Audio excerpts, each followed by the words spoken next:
Call to order the August 19th meeting of the West Sacramento City Council Redevelopment Successor Agency and Financing Authority. We're going to begin tonight as we do each week with the Pledge of Allegiance. So we'd like to invite our guests to join the council and staff in the pledge, which tonight is going to be led by Ms. Becky McGowan-Olson.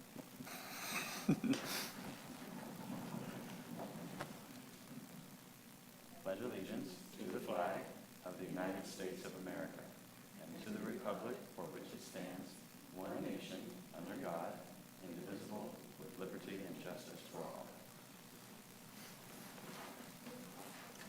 All right, the council did not meet in closed session this evening, so we're going to proceed directly to our general administration agenda, item 1A, which is presentations by the public on matters not on the agenda, but within the jurisdiction of the city council. As is noted on our agenda, state law prohibits us from taking action or even having a discussion about issues that are brought up under item 1A, but it is an important opportunity for a public forum. We ask that anyone that wishes to address the council on this or any other agenda item this evening to please fill out one of the yellow cards that's available near the front door and turn the card into the city clerk. In front of the clerk is a timer that we use to make sure that everybody gets a chance to be heard. And to that end, we ask that all comments be limited to no more than 3 minutes. Also in front of the clerk is a flip chart, and that flip chart simply indicates which agenda the council is currently considering. The speaker cards, the yellow cards, we take them up until the conclusion of the staff reports. Once the staff report's done and the council questions have started or the public testimony have started, we don't take any additional speaking requests. So if you're here on a specific item, please be sure to get your speaking card into the city clerk as soon as possible, but definitely before the end of the staff report.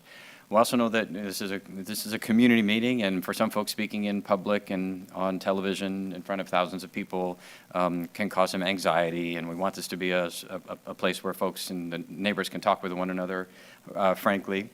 So we ask that there not be any boos or catcalls or actually even any applause or other demonstrations, and that we try to maintain a civil discourse here in the chambers. So with that, we have a few requests to speak under item 1A, and the first is by Sharon Takeda.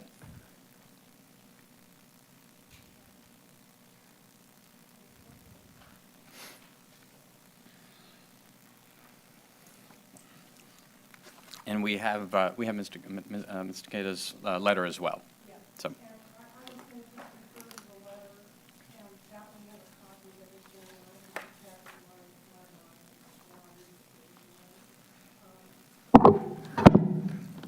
I'm Sharon Takeda, and I've lived 16 years in close proximity to Touchstone Lake. I don't reside in that development that owns the lake, but I'm a member of that larger community, and I feel I have a stake in promoting the health of the lake and also the many wonderful waterfowl that live there. I initially contacted the city because the city signs indicating a water shortage had been posted at the lake. I've since learned that the source of the lake's water does not come from the city. In the last few weeks, I and many other area residents have become very concerned over the precipitous drop in lake levels, threatening the lives of birds who live there. Loss of water habitat has also reduced natural food sources, opening the door to starvation and suffering. In my conversations with city staff, it is my understanding that the Homeowners Association that owns the lake plans to deepen the lake at the south end and has hired a contractor to do so. I am informed that the contractor will provide water and a safe place for the animals during the construction project. I'm greatly relieved to hear that, but I have continuing concerns about the immediate situation. The problem is that the north end of the lake, where I'm told the animals are to be located, is drying up very quickly and needs to be replenished now. Until a contractor can provide water and food to the animals, I strongly urge the city to offer water from hydrants located at Mandeville and Bradford Ways off Constitution Avenue as an emergency one-time source for water for the north end of the lake until the animals are secured in a safe area during construction. This is my idea. If there are better ideas, I hope someone will bring them up. The reason I'm pushing this is because there are more and more animals and less water. I just drove by there this evening, and it's just packed with animals, and there's just a very small amount of water in the north end of the lake. I'm glad that there's going to be a deepening of the lake, and I think that will probably result in more water being available during summertime periods. I think that's a great idea. But right now, it's very important to get water to those animals so that they don't starve. I mean, some of these animals have been there for 16 years. I know them personally by now. And I just think that if we can possibly get a little bit more water in that north end until the construction guy comes and does his thing, that would be great. There are also two primary health concerns, public health concerns that I wanted to bring up about the water in the lake. The growth of the bacteria in lake water, especially when it's stagnant, can create a lot of bad bacteria. And there are biodegradable, easily obtained treatments for water that's stagnating so that that bad bacteria doesn't turn into salmonella or other harmful substances that, say, a child might fall in the water or somebody might trip and fall in the water, and it would be a bad situation for them given the stagnation of the water and the lack of health of the water right now. The other thing is that... Ms. Kate, I have to ask you to come to a conclusion. Okay. The mosquito problem is going to be more difficult because many of the fish in the lake have died, so they're not eating the mosquito larvae, and that's another concern. But yeah, I want to thank the city staff for listening to me and for being so interested in the problem. I'm very grateful for that, and I hope that you will... I'm going to have to cut you off. I'm sorry. Okay. Thanks a million. All right. Thanks. Bye-bye. All right. Steve McKenzie's up next. Steve will be followed by Rochelle Redmond.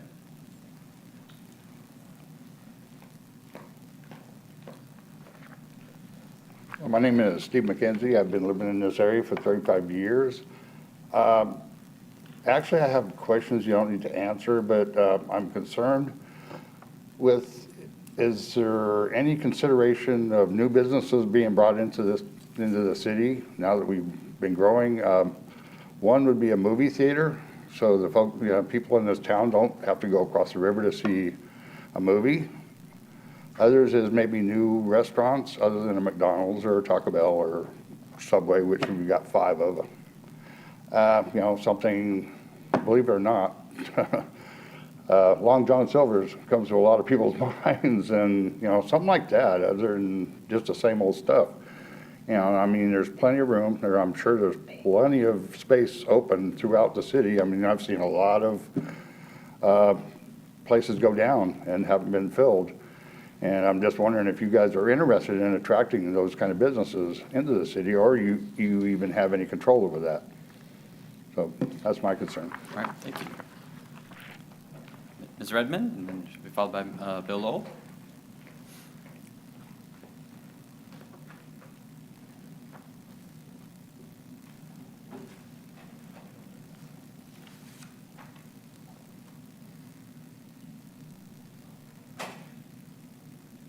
Perfect.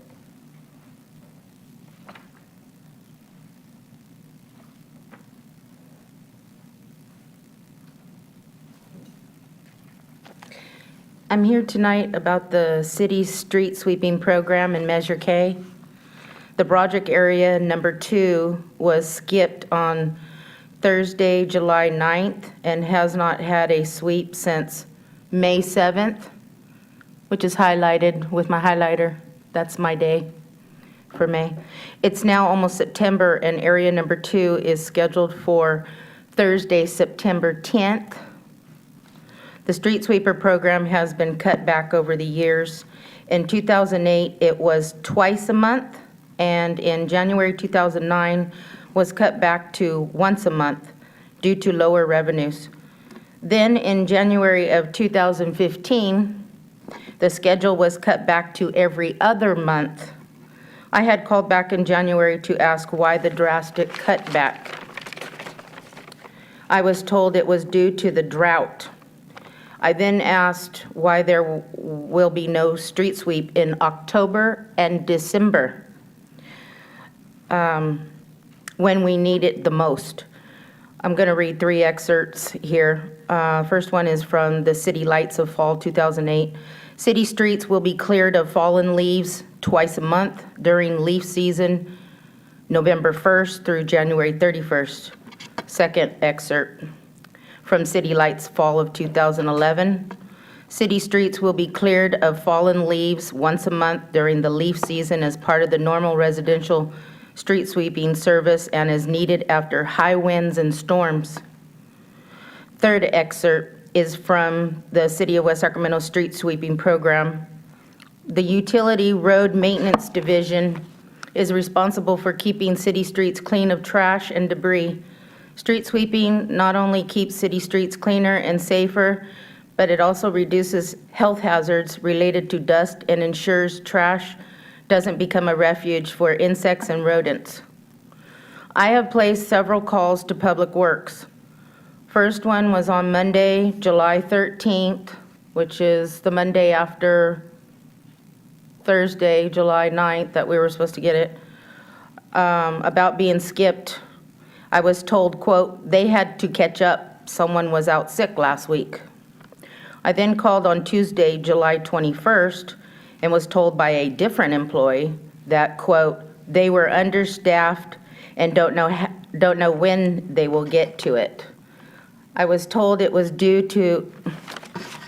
I was told that, quote, they had requested more staff to the city manager. Then on Tuesday, July 28th, I called again and was asked, quote, you didn't get your sweep? He took my name and number and had the superintendent call me. No call and no answers and no sweep. Now it's almost Ms. Redmond, September. gotta wrap up. Thank you. Just want to get our street sweeping in area number 2. All right, thank you. And Bill Lowell?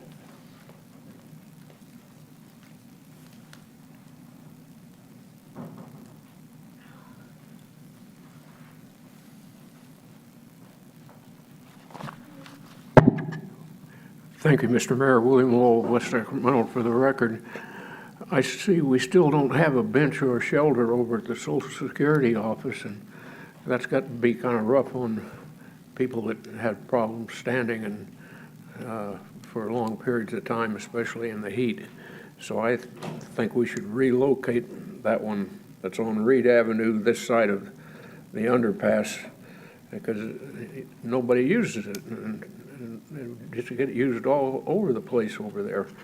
And meanwhile, I'm still at it, trying to drum up support for what I call suitcase-shaped shopping carts that would fit on the buses better. And so I was over at the Sacramento Chamber of Commerce, and they gave me a list of groups that might be able to help us. I'm going to leave this list with the clerk before I leave. But yeah,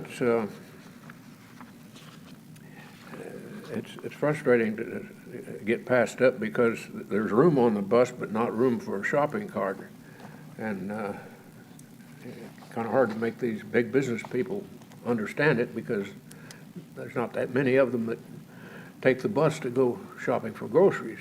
I mean, they're on another cloud, but when they start understanding, somebody's going to wake up and smell the roses. Meanwhile, here again, even though this goes back over 28 years, here's a copy of my old anti-smoking song from 1985. Thank you. All right, thank you, Mr. Lowell. All right, those are all the requests we have under item 1A. I would note Ms. Redmond is meeting right now with the Director of Public Works on the specific issues with respect to that. I think the council would also be interested in knowing the status of interruptions to the street sweeping schedule. During the recession, the city made a variety of cuts. Our employees took a lot of reductions. A lot of sacrifices were made in order for us to not do what some other jurisdictions in the city, in the region, did. Some closed fire stations, some closed parks entirely. Some went bankrupt. We were trying to manage the city in a way that would minimize the impact, the long-term and permanent impacts on the residents of the community. And the residents throughout West Sacramento were quite supportive of that approach and understood the impacts of the recession. During the recession, we also knew that once the economy started to turn, that there would be instant demand, as though our budget had also turned dramatically, which it hasn't and it can't. We don't move from recession to wild surpluses that give us the resources to then start making massive outlays to restore the world back to 2007. as we're making those reductions and reorganizing the city's budget, we did so with a notion that this was the new normal. Our revenue stream and the way that we delivered services were going to have to change. So a variety of our programs and services have been adjusted over time. We are looking at each of them in each annual budget cycle, but we don't have the resources to correct for the recession all in a single year and restore us to the 2007 period. So in general, we're making improvements as the fiscal situation of the city improves, like other governments and like our private sector and residents in the community. But it's not simply the flip of a switch. The city is not omnipotent. We don't have power over everything. We can't print money. But we also can't just tell a movie theater to locate here. We can't order Long John Silver's to build something here. All we can do is try to create the conditions where others will want to do things. So we can zone a piece of property for a movie theater, and we can try to make sure that there's a bus route that goes to that piece of property, and do everything that we can. But in the end, it's going to take somebody putting their life savings on the line to start a restaurant. In the end, it's going to be a theater company looking at their spreadsheet saying, we can sell enough tickets to movies in that community. So we don't have the authority or the power to order any of those things to happen. We can't order a supermarket to use a different kind of shopping cart. Where West Sacramento, I think, is fortunately, we've become a pretty successful community over the last decade or two or three.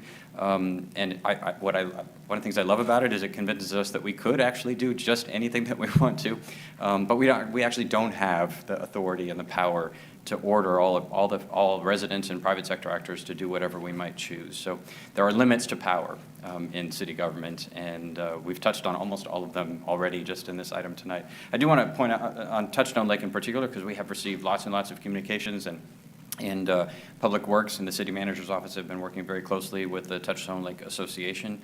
As has been noted, the lake is privately owned and privately operated by the Touchstone Lake Association, which is a homeowners association of that neighborhood, and they have their own plans for dredging and for deepening.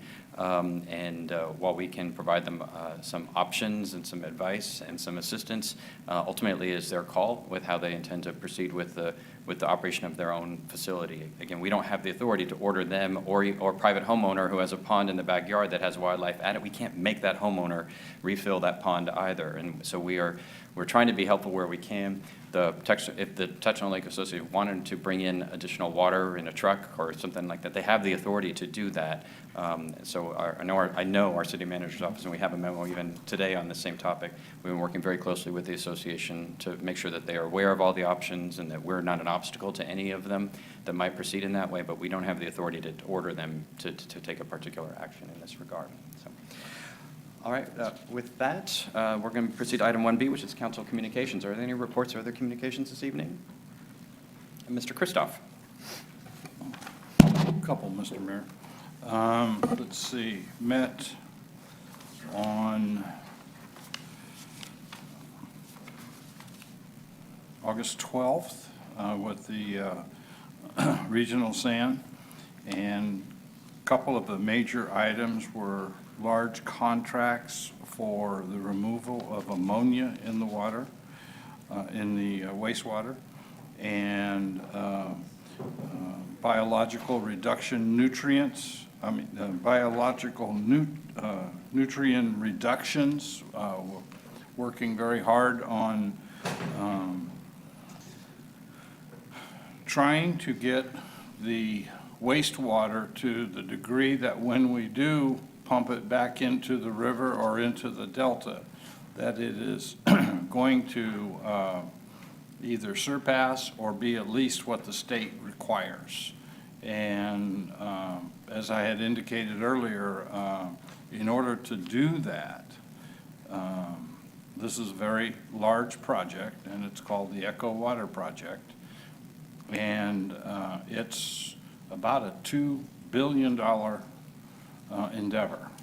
So we're slowly but surely chipping away at all of the different issues and the growth issues that Regional SAN is going through. And I think we will be able to come to a conclusion that everybody is happy with.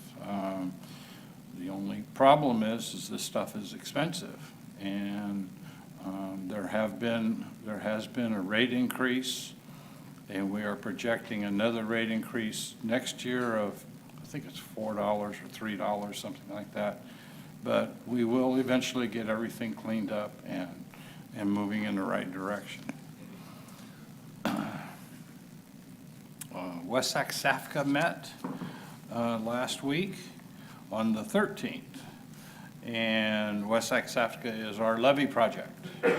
And we are moving forward with that project. Right now, we are in negotiations with various property owners so that properties that need to be acquired get acquired, and we have to come to some kind of agreement.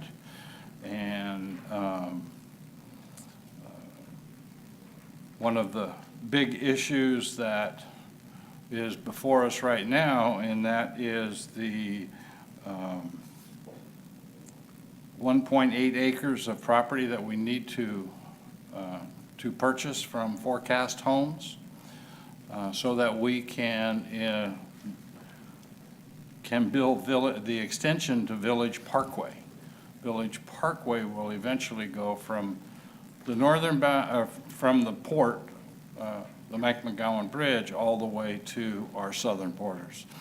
It'll be a new route that connects the residents out there and the future residents, and so it's a very important project.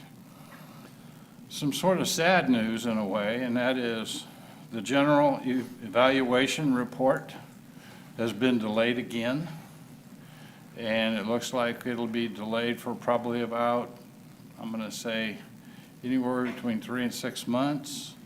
And that is the report that, in essence, sort of kicks off the construction of our new levee and the reimbursement of funds for that levee. We really don't want this to go on, these delays to go on very long, because we need to be in front of Congress for the next WRDA, and which is the appropriation of monies. And these delays tighten and tighten that schedule, so it makes it very, very difficult. We're working with Congressman Matsui's office. We're working with various elected officials in Washington, D.C., Feinstein and Boxer, and we're trying to make sure that we get this WRDA bill in front of Congress in a timely manner. And so those are a couple of the major issues that we're dealing with last week. More to come. Thank you, Mr. Christoph. You got all the fun ones. Yeah, we had the fun ones. Yeah, I mean, there shouldn't be any, I mean, with respect to the regional sanitation piece, I just want to be clear, there's not an issue with regional sanitation, dumping pollutants or toxics into the river. It isn't that kind of an issue. There are a couple of major pollutants for the river system and the delta that are of particular concern to the state and to EPA, most of which comes from quote-unquote natural sources, from mines, from other things. But those natural sources and the mines don't have owners anymore, so they can't. Nobody could pay to stop those pollutants from coming, mercury or and to some extent ammonia and other solids. So the approach that the state and federal government has always taken is, well, let's find somebody who can, and it tends to be the large local government agencies. So it's not that we're producing a huge amount of mercury or some of these other constituents. It's just that the actual major producers of them are not sources that have a board of directors and a pot of money to be able to pay to do it. So they're looking for sources like that. So, but this is really tough work. So appreciate you representing us there. Okay, no other reports or communications. 1C is appointments to boards and commissions. We have none of those this evening. That brings us to item 2, which is presentation of proclamations honoring Jennifer Perez, Joe Galvan, and Jeremy Olson for their service on the Planning Commission. Is there a motion on the proclamations? Second. Moved by Mr. Johannesson, and since she's a former member, I'm going to give it to her, Mr. Christoph, seconded by Ms. Sandine.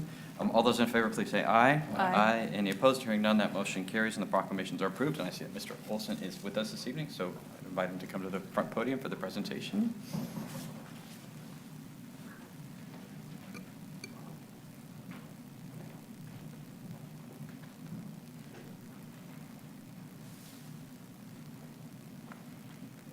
We're in front.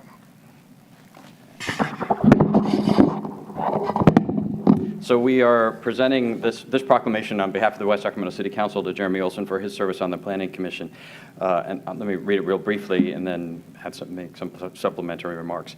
Whereas Jeremy Olson was first appointed to the Planning Commission in January of 2011, and whereas during Jeremy's tenure on the Planning Commission, he assisted the Commission in reviewing various projects and policies such as the wireless telecommunications policy update, the Rayleigh Field noise monitoring program revisions, thank you TBD Fest, Grand Gateway Master Plan, housing element updates, the emergency shelter zoning ordinance changes, and the Pioneer Bluff Transition Plan. And whereas Jeremy has been devoted to helping the city of West Sacramento plan for its growth and development, and whereas Jeremy has served the community with insight and vision for 3 years as a member, including a year as vice chairman of the Planning Commission, and whereas Jeremy's involvement on the Planning Commission demonstrates his belief that involvement is the key to success, now therefore be it proclaimed that the City Council of the City of West Sacramento hereby recognizes Jeremy Olson for his hard work and dedication while serving on the Planning Commission and does honor him with this proclamation. Congratulations, Jeremy. Thank you, Mr. Ray. Thank you.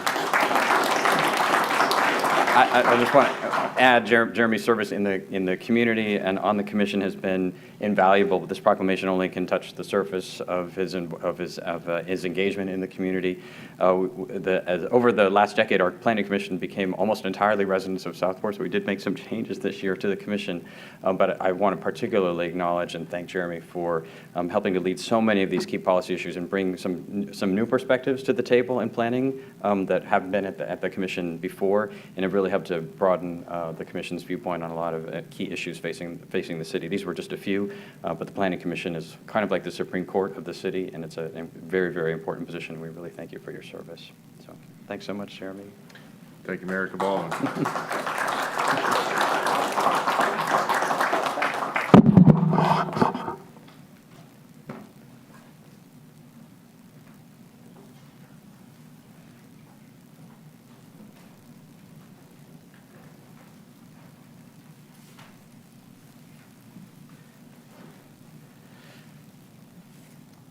All right, with that, we're going to proceed to the consent agenda, which is items 3 through 12. And we have a modification on item 10. There was an omission in the topic area and scopes that were being led by Mr. Johannesson, who had inadvertently been left off the list entirely. So there's a memo at our desk to correct that omission. But are there any items on consent that any member of the council wishes to remove, or any separate item for question or comment? I have questions on 4 and 6. 6 and 10?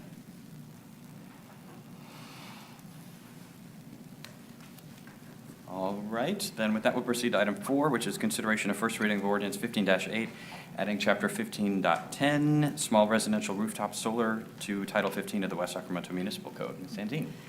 Thank you. My question's actually not about, I think this is, obviously, we need to do this. The right thing to do is how we'll share the information about the change with the public. We're on, sorry. What's our plans? Because this is pretty exciting. It is. And we'll have a flyer at the building engineering and planning desk. And I'll put something out in city publications so the public knows. Great. Thank you. Great question. Thank you. Thanks. All right, thank you. Item 6 is consideration of approval of homeless coordination project agreement. Mr. Christoph? Okay.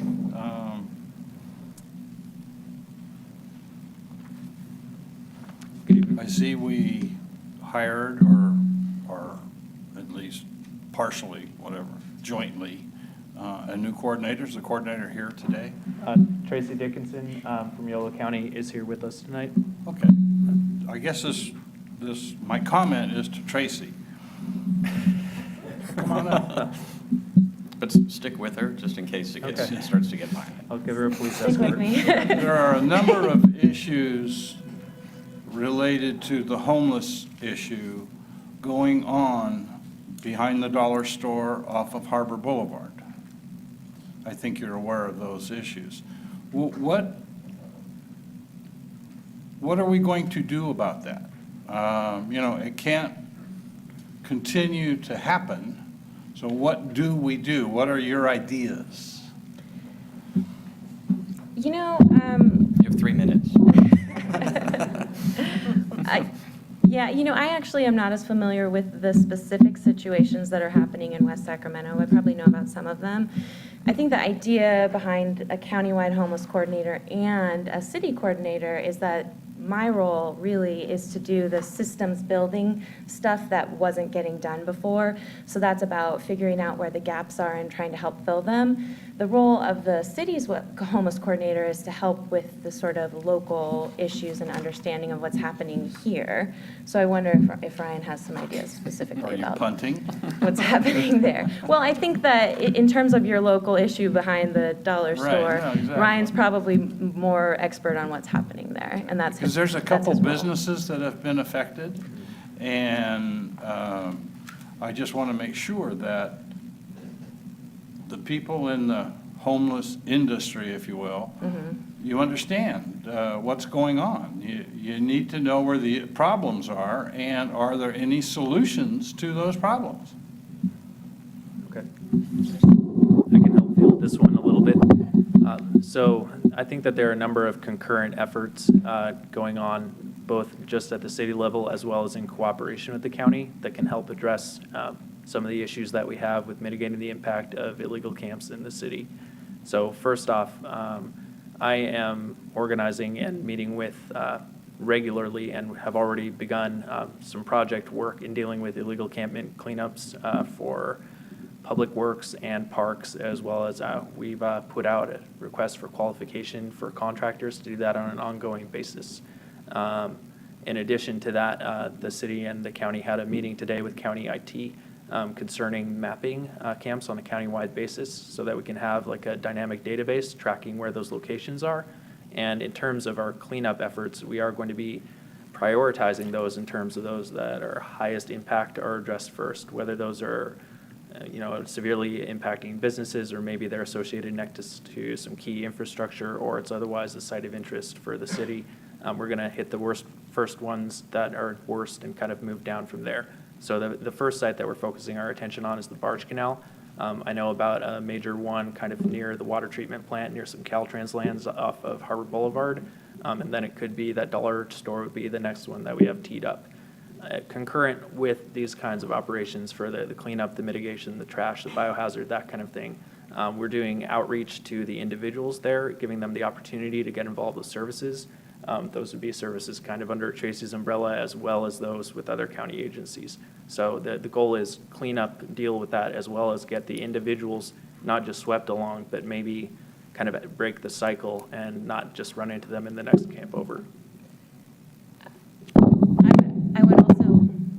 I would also just like to share that the county's kind of strategy for countywide about addressing homelessness is sort of based on a national best practices model called Housing First. So this is what we did with Bridge to Housing, where, we acknowledge that the root cause of homelessness is not having a home. There are lots of factors that contribute to someone's loss of a home, but in order to really end homelessness for someone, you have to put them in housing. So, so part of my role will be about figuring out the types of housing that we need and where it needs to be, and kind of helping our communities make sure that that's happening. No, I understand that, but when it becomes a nuisance, Absolutely. somebody needs to be told, and then something needs to happen. Mm-hmm. And I do think that the chief and Ryan's, do have a kind of a newly developed plan for addressing those immediate sort of today, there's stuff happening outside of my building, how do I, who do I talk to about that? Okay, thank you. Mr. Johansson? Yeah, I think that's a really good approach you're taking. And, one of the things we talked about, the Bridge to Housing, the aftermath, or what to do next, is to identify if we've got new folks moving into town. So as you're making contact with these people, you know, it's great getting them involved with services like that happen during Bridge to Housing. But it's going to be something I'm going to be interested to see, you know, if these are new people moving to town, it's just, because I think one of the discussions we had is we don't want to be a magnet. So that's really going to be helpful. It is not the time and place to go over that data, but at some point, we're going to be wanting to see that. Absolutely. Well, I'm glad you're here, and I was pleased to see in the report that, like, the scope of duties is that they're all action or tool or data metrics related. That, to me, that's really important. I mean, I'm done with the era where we're measuring ourselves about how collaborative we've been, or how many partners we've had, or who's come to the table, or how many stakeholders have been engaged. This is maybe the #1 domestic policy problem in the entire country. And it's the strongest example of the limits to power problem that I was describing earlier, that we don't have the power or the authority to solve this. 70% of people think that if we would just arrest people, that the homelessness would go away. 70% of people think if we would just connect homeless individuals to mental health services and a housing voucher, then homelessness would go away. And there's this overlap of people who think both things, and they're both untrue. We know that they are both untrue. That an arrest nor simply one-time meeting a mental health counselor it does not magically solve this problem for homeless individuals and therefore for neighborhoods and for communities. And so it's going to require the sort of comprehensive approach, but also some very specific, strategic, tactical, customized approaches, as we tried with Bridge to Housing, and we learned a lot from Bridge to Housing. So we're not only looking for things that will solve the whole thing, which we have spent a decade and a half or two chasing, but also look for where we can we solve veteran homelessness? Can we solve children homelessness? Can we solve homelessness in this place? I mean, can we do pieces of it, knowing that there will be other places and other people in the community that also are seeing a problem and want us to deal with it? We don't have the resources or the power, and no one knows how to completely solve homelessness. So the focus on action steps and on developing metrics and on the data pieces and on the grant making in particular, that is a core part of this new position that we're helping to fund with the other cities, I think is very, very welcome and is an important step forward. And I think it draws well from the lessons of Bridge to Housing. So. Any other thoughts on this? Thank you. All right. Thank you. Then we're going to move on to item 10, which is consideration of the charter workshop schedule. Mr. Kristoff. John? John is not with us tonight. It's his anniversary. Oh, happy anniversary. Way to go. It's more important than being here. I guess the only thing is one of the things as I was going through all of this, one of the things that I would like to see so that it becomes understandable, and that's a matrix. If we could put together some kind of matrix as far as general law, what they do, and the issues that we're trying to change, what the charter type of city would do. So if we could put together a matrix for that, I would appreciate that. Very good, in each of the different areas. Right.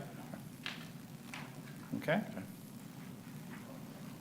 My only comment on this, I think the item's right. I think it's not unlikely that our internal subcommittee reports will actually end up taking 2 rounds. I mean, it would not surprise me if, for example, Mr. Johannesson and I came back and said, here's some opportunity areas in the area of innovation and technology and engagement, and here's what, and then the whole council says, okay, that one's interesting, we'd like to learn more about that one. That one's a waste of time. Did you think about that? And that we might need to come back again. So I think this schedule makes sense, but we ought to be, at every stage, we're going to need to be prepared to adjust as the process goes along. But this has been scoped in a way that gives us the breathing room if we need it. We'll have the flexibility. We have a meeting each month, but Yeah. we could take the other council meeting and address the second round for a subcommittee. Well, I do think, too, that when this goes to the public for a vote, it will at least identify issues on both sides of the main topic. And so I think that somehow or another, a matrix could be helpful. right, those are all the questions and comments on the consent agenda. Is there a motion with that amendment to item 10? I'll move that. Second? It's been moved by Ms. Sandine, seconded by Mr. Kristoff. All those in favor, please say aye. Aye. Aye. Any opposed? Hearing none, that motion carries. The consent agenda is adopted. Item 13 is consideration of Resolution 15-52, authorizing the California River and Parkway grant application for the Mill Street Pier project.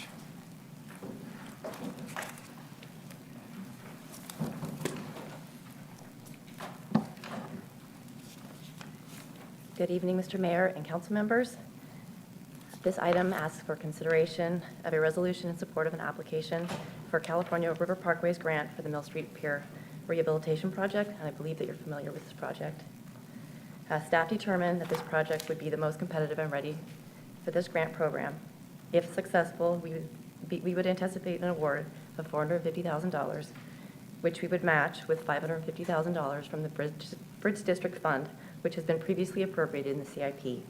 Per the grant, we are required to do a roll call vote. Any questions? Any questions for Ms. Rivas? All right, I just think this would be a nice project. all right. I agree. We're going to deal with this parking problem. Yes, we will have We a have a parking very problem. severe emergent parking problem through lack of a communication or enforcement strategy in the bridge district that we've got to solve. These kinds of public-oriented facilities are going to make this even much more severely exacerbated. But I think this grant is a great one for a very significant asset that we have that we've been unable to use. So. One question I do have, though, is you talk about local matching funds. Yes. What if we don't get the grant? I guess we're going to have to get creative. Okay. This is something that we need, and I'm sure that Katie Jacobson's not here tonight, but she definitely has, I'm sure, a backup plan. But Okay. we're trying to be very aggressive about finding grant funding because it would be really helpful. Right. But we do have the money that we set aside for the project. And we have it set aside so we can do the match. Yes. Okay. All right, then, any further, we don't have any requests for public comment on this or comment on this, or any further discussion? Ms. Sandine? I'll move recommended action. Okay. Second? All right, it's been moved by Ms. Sandine and seconded by Mr. Kristoff. Seeing no further discussion, all those in Mr. favor, Mayor, please. I just wanted to point out that we needed a roll call vote on that one. Oh, that's right, sorry. Ms. Rivas already told us that. So, Madam Clerk, would you please call the roll? Thank you. Councilmember Kristoff? Here? Yes. Councilmember Sandine? Aye. Councilmember Johannesson? Yes. And Mayor Cabaldon? Yes. Thank you. So that motion carries 4-0. Thank you, Ms. Rivas. Ms. Rivas, also at the groundbreaking ceremony for the West Gateway Place project that occurred last week, one of the Strategic Council staff mentioned that there's another funding source that might potentially be available for projects of this type, so we should follow up Definitely. afterwards. But- Definitely. So if we don't get this one, there's always Mr. Laurel can assure us, there's always one more grant program for every project. It just may not be in this cycle, so. Okay, item 14 is public workshop on the draft general plan 2035, the Parks and Recreation element. Mr. Tilley.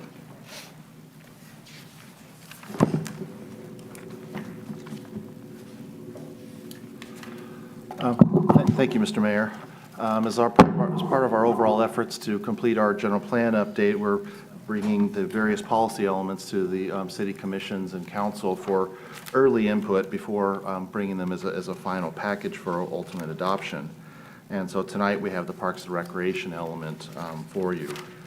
This element generally provides 5 overall goals and then several policies related to implementing those goals.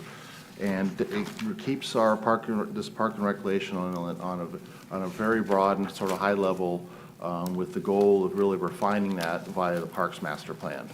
The Parks Master Plan was originally identified in the original general plan as something that we should have to do that, and we're proposing to maintain that effort. Updating the current Parks Master Plan, which is a 2003 vintage, would be an implementation measure of this general plan. In that document, we would drill down further to where parks would go, how they'd be financed, things of that nature. So this also, we've maintained several of the themes from our current general plan in the reform of Parks and Recreation. Some of the cultural resources that's in our current parks element, we moved to another area of the general plan, which we'll bring to you. bring to you later. And also what's the underlying theme here is also trying to work with the ARP designation, that the age-friendly community that we have received, noting that many of the age-friendly concepts in that really are for all age groups. And as part of that's why we did some of our own sort of demographic projections, which we've included as attachment 3 in the report tonight, to make sure that we're thinking long-term about how our demographics, especially from an age group standpoint, may change over time, because those may very well drive different types of recreational needs. This was a topic that we presented at the recent Parks Commission, and where there was definitely a recognition of different needs of recreational types for different age groups, and also recognizing the value of our whole portfolio of recreational opportunities beyond just the formally designated parks. And so we can see as we go into the future, our demographics from an age group standpoint, will change in a meaningful way by percentages. And so we're trying to keep that in mind as we begin completing this element and then ultimately folding into a Parks Master Plan update. So tonight we are seeking council direction and input on this draft element. And at this time, I'd be happy to answer any questions you may have.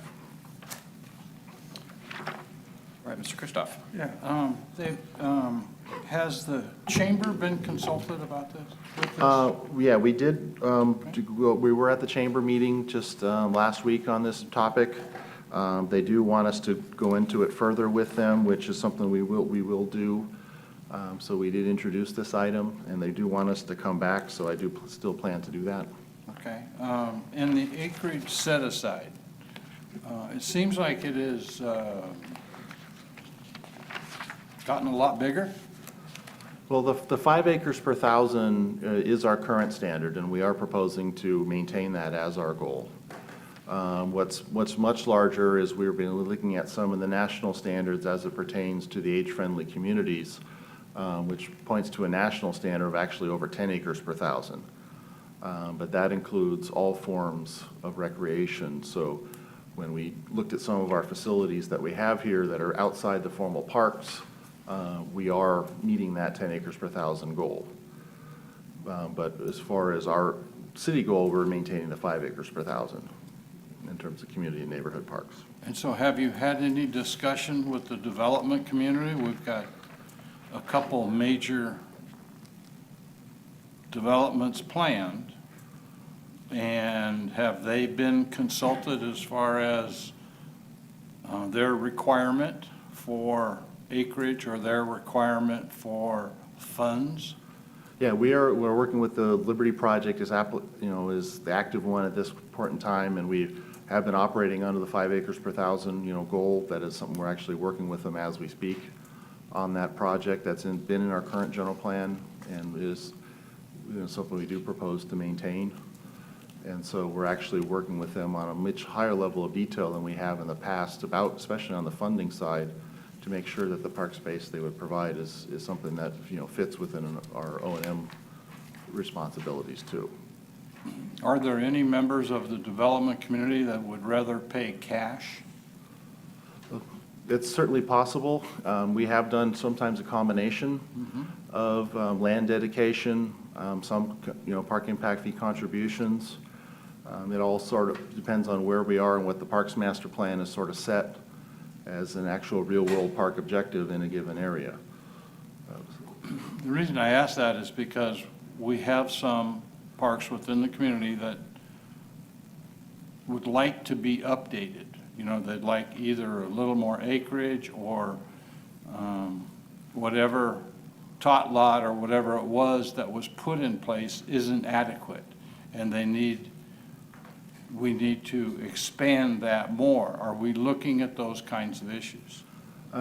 Exactly how those were programmed would probably be more of a Parks Master Plan update, but we do have the Park Impact Fee Ordinance, which almost all projects are paying into that fund, not just large developments. So that is certainly something that is on the table.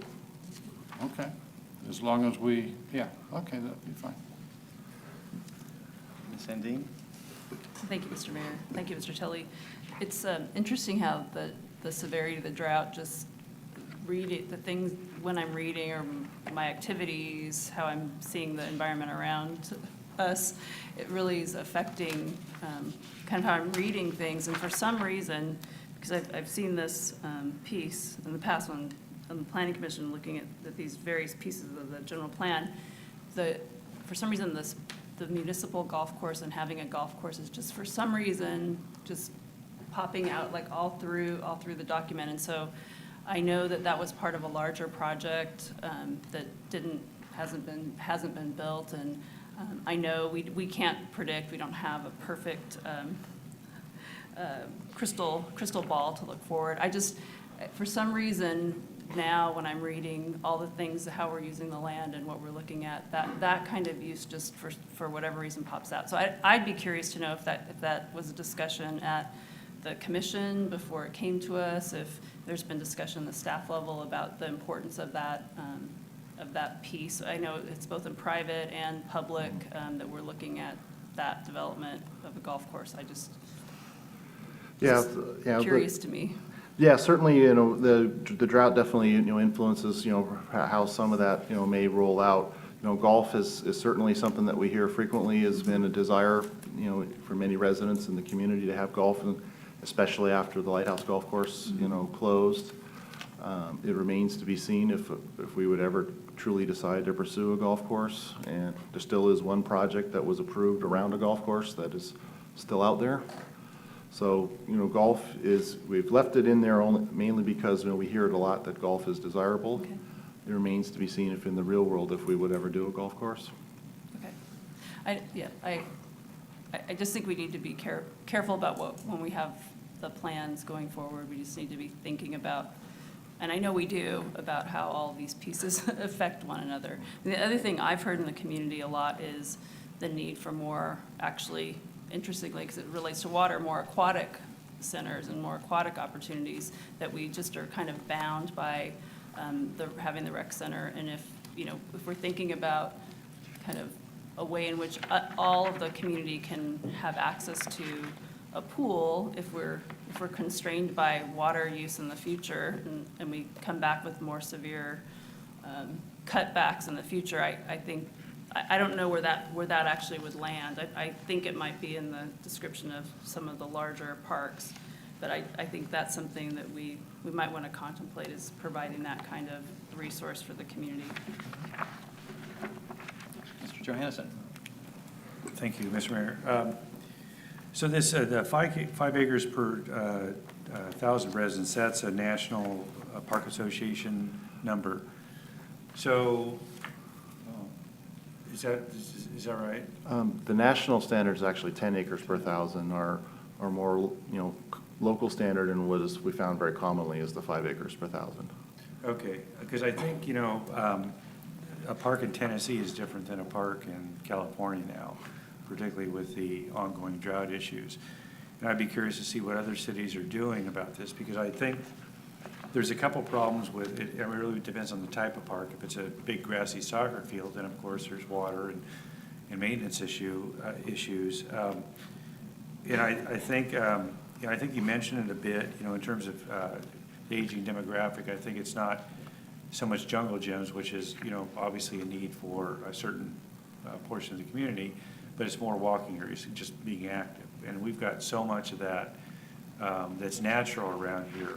And it sounds like that's how you came up with the 10 acres or 10 acres per 1,000 by incorporating a lot of those types of features that West Sacramento has? Well, absolutely. You know, the Clarksburg Branch Trail, you know, the barge canal access, even, you know, those portions of the river that provide, you know, boating and sailing access. When you account for those, you know, we're in really good shape from a national standard. The 5 acres per 1,000 historically has been much more focused on, you know, formally defined parks. Yeah, so I mean, I would want to hear a little bit more about, you know, the 5 acres per 1,000 and see what other cities in California are doing now, how they're approaching it.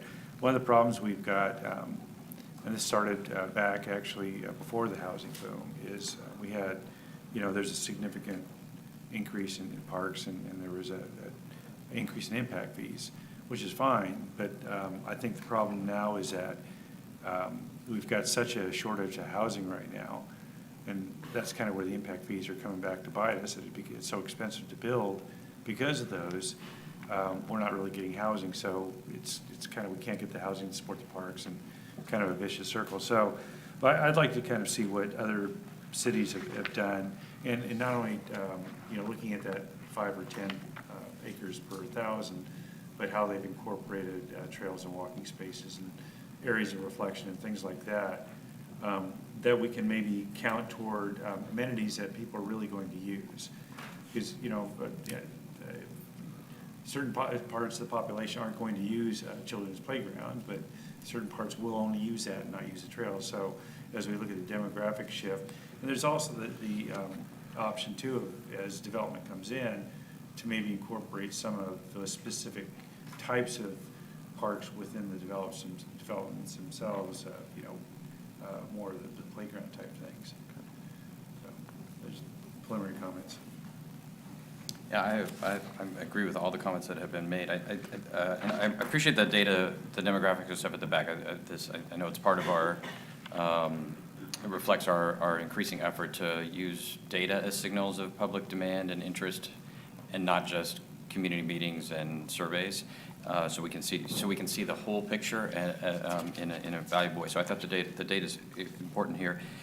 I hope I think we ought to think about, specifically saying that actually in the general plan, that we're going to we are going to use, data and evidence deliberately to guide the planning of our parks, and because that's one of the central themes that has emerged from our Code for America and innovation team work as well. So that's one area where I think, declaring that that's actually a policy frame for us. To pay attention to what are the actual usage rates? What are the usage rates by neighborhood? What are the usage rates by age? Of what kinds of programs and facilities? Kind of moving away from a 20th century approach was, let's have a meeting and ask people what they think. So let's have a meeting, ask 14 people to show up at the meeting what they think, and then we'll build that park for the whole city based on that 1 hour of input. Let's actually look at the underlying data. The neighborhood I live in now, the park's very, very intensively used. It's not gigantic, but it's well used, and it's well used all the time. So that seemed like a very well-planned park. The park in the neighborhood I lived in up until this year is almost never used. And so we ought to learn from those. We ought to learn as we're going forward, because I wouldn't want to get to 10 acres per person if the 10 acres are like the park in the neighborhood I moved from. That's pointless. We're spending a lot of money not actually generating useful value and utility for residents, families, for kids, and for seniors in our community. It's the acreage, I think, is a useful guidepost to get a sense, are we way off? But I don't want to get to a point where we're just driving towards an acreage number without regard to what the content of that really is moving forward. I really want to agree with Ms. Sandine about the golf course piece of it, because I support and want a golf course to be built. I actually don't see a world in which we are going to use public funds to develop a municipal city-operated golf course, which is 1.18 in here. I mean, that was a concept from a long time ago, but that's hugely expensive. It's not really supported by the data, and so I just leaving it in because it was there before, to me, doesn't make sense. And yes, I hear about golf, I hear about soccer, basketball courts, tot lots. The whole range of needs are out there, so as we start to think about better, more effective, data-driven ways to figure out what the needs are and what kind of facilities would get used, as opposed to who is the loudest or the wealthiest, we might get a different picture here. So I don't want to excise all mentions of golf courses, because I do think a golf course is needed in the community. But the notion, I think, putting in our general plan that we're looking towards building a city-operated municipal golf course is offering false hope to the golfers, and it is kind of snubbing everyone else that might want us to make a massive, $100 million investment in their sport. So I would take a look at the document and see, is it right-sized with respect to that one activity, which is valuable, but it shouldn't consume the entire thing. The Greenway plan is mentioned here. What's not the Great California Delta Trail, which mysteriously starts in Old Sacramento and then restarts up again in Antioch or something, but it is intended to run right through here. That ought to be referenced as one of our open space elements, it fits with the, you know, the greenways along the river itself, with the Delta Trail piece of it. So then you can't have the Great Delta Trail not run through West Sacramento. So that seems like a necessary addition into the future. We cover neighborhood needs with this single sentence about in 4.4, which is which you know is an important policy frame. We ought to consider drawing out that we're also talking about a system of parks. We're not intending, and we're never going to have the resources or the space to build a spray playground in every single neighborhood. That's not going to happen. There's not going to be a boathouse in every single neighborhood. There won't be a kaboom park in every single neighborhood. But those are facilities that are for the entire city, in addition to being part of their neighborhood parks. I didn't really see that in the old general plan on this element, and I don't see it as clearly called out here. That you know, one of our policy objectives is creating the transportation systems, the communications that make sure that residents are aware and can access the full range of the facilities and the kinds of parks and recreation opportunities that are in the city. Given that we're not going to create an entire park system in every single neighborhood of the community. And then my last comment was with respect to the private facilities. So, and this, it seems like it reflects kind of the way that we thought about private facilities before, which is that there will be some gyms and some other stuff that, and even the language we use, which is which will complement our parks and recreation services. I think one of the things that I know we have a development project coming forward that is contemplating potentially, creating a beach on the Riverwalk. Right? It's not a gym and it's not a beach just for the residents of that development. That development is creating an amenity for the whole, that would be for public enjoyment, public use. So it's a different kind of a private facility than we've called out in the past, which has really been private facilities that essentially augment the recreational opportunities for residents of particular private developments or their employees or their customers. And this is an example, but it's certainly not the only one of how the line between public and private can be much can be more permeable than we've thought about in the past. So thinking about the role of our development policies and our development standards, even on the private side, in creating more public open space, more public recreation opportunities. That same project I know had contemplated doing a senior-focused outdoor exercise area on the river as well. Same thing, right? So it wouldn't be only for seniors living in that development, but it's an essential piece, and using the new equipment that's been built, that's been created, that's specifically targeted towards folks over 50 for outdoor weightlifting and cardio and all that stuff. So we ought to both acknowledge, embrace, and drive towards that kind of permeability between the public and private sector. And actually, just to return to the acreage piece real quick. Because my other concern with the 10-acre piece is that's the national standard from the National Parks and Recreation Association. So it's the national standard of directors of parks and recreation who get together and say it should absolutely be 10 acres. And then down the hall, the National Association of Public Works Directors are saying it should be 10 acres for each road. And down the hall from there, the National Association of HR Directors is saying it should be 10 acres for workers' comp training or something. We can't allow our community standards simply be driven by standards that are often put in place and often developed to maximize the budgetary share of a particular profession and sector, well-intentioned though it may be. We ultimately have to be responsible for making all the pieces fit together. So it's just another reason not to obsess about the 10 as being the number that we've got to hit in some particular way. We're working, through the 2x2 to some extent. I know we'll hear later, but Trustee Sarah Kirby-Gonzalez from the Washington Unified School District Board is here as well. You may have already done this, but I think looking at both the language that's already here with respect to joint use and the priority that we place on joint use with the school district, and frankly with other partners like the reclamation districts, as we've seen on the main drain and others, is appropriate. But also just to do one more check: are we maxing out on the opportunities for partnerships with the school district and with some of the other agencies that are coterminous with us for joint use, either in land or in other ways? All right, Mr. Christoph. Yeah, excuse me, David, one of the things that I've been looking for a number of years, and I didn't see it as I went through the various elements that are here, but one of the things that I was looking for was some comment maybe, or at least put into some kind of a planning session, a botanical garden. And that would be probably on the port property, maybe behind Arlington Oaks, or maybe where Honda Hills used to be, and make it be part of a large development that wants to eventually come in, and at least make it, or at least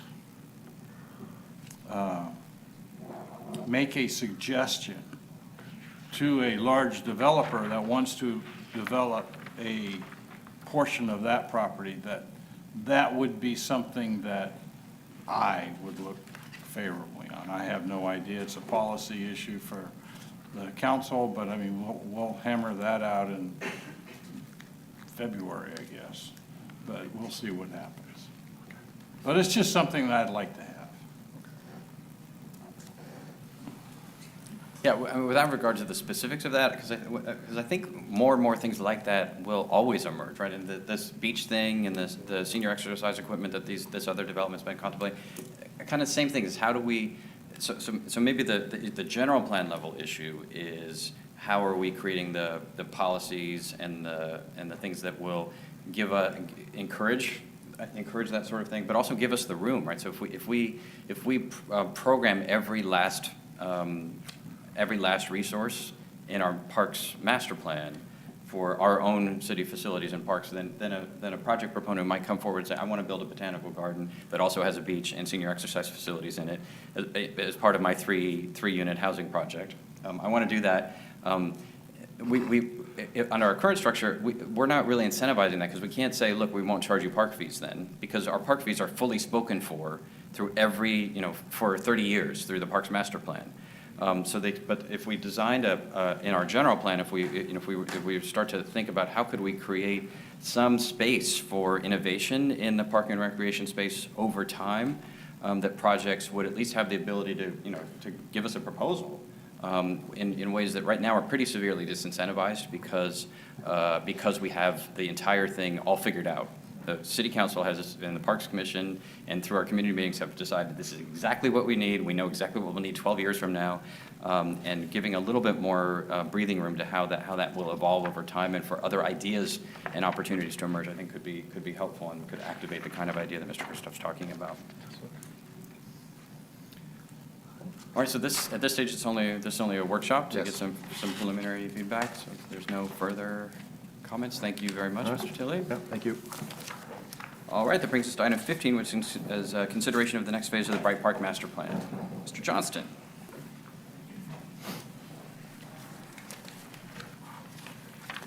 Evening, Mayor, City Council members. I'm here tonight to request that the council consider the next phase of the Bright Park Master Plan.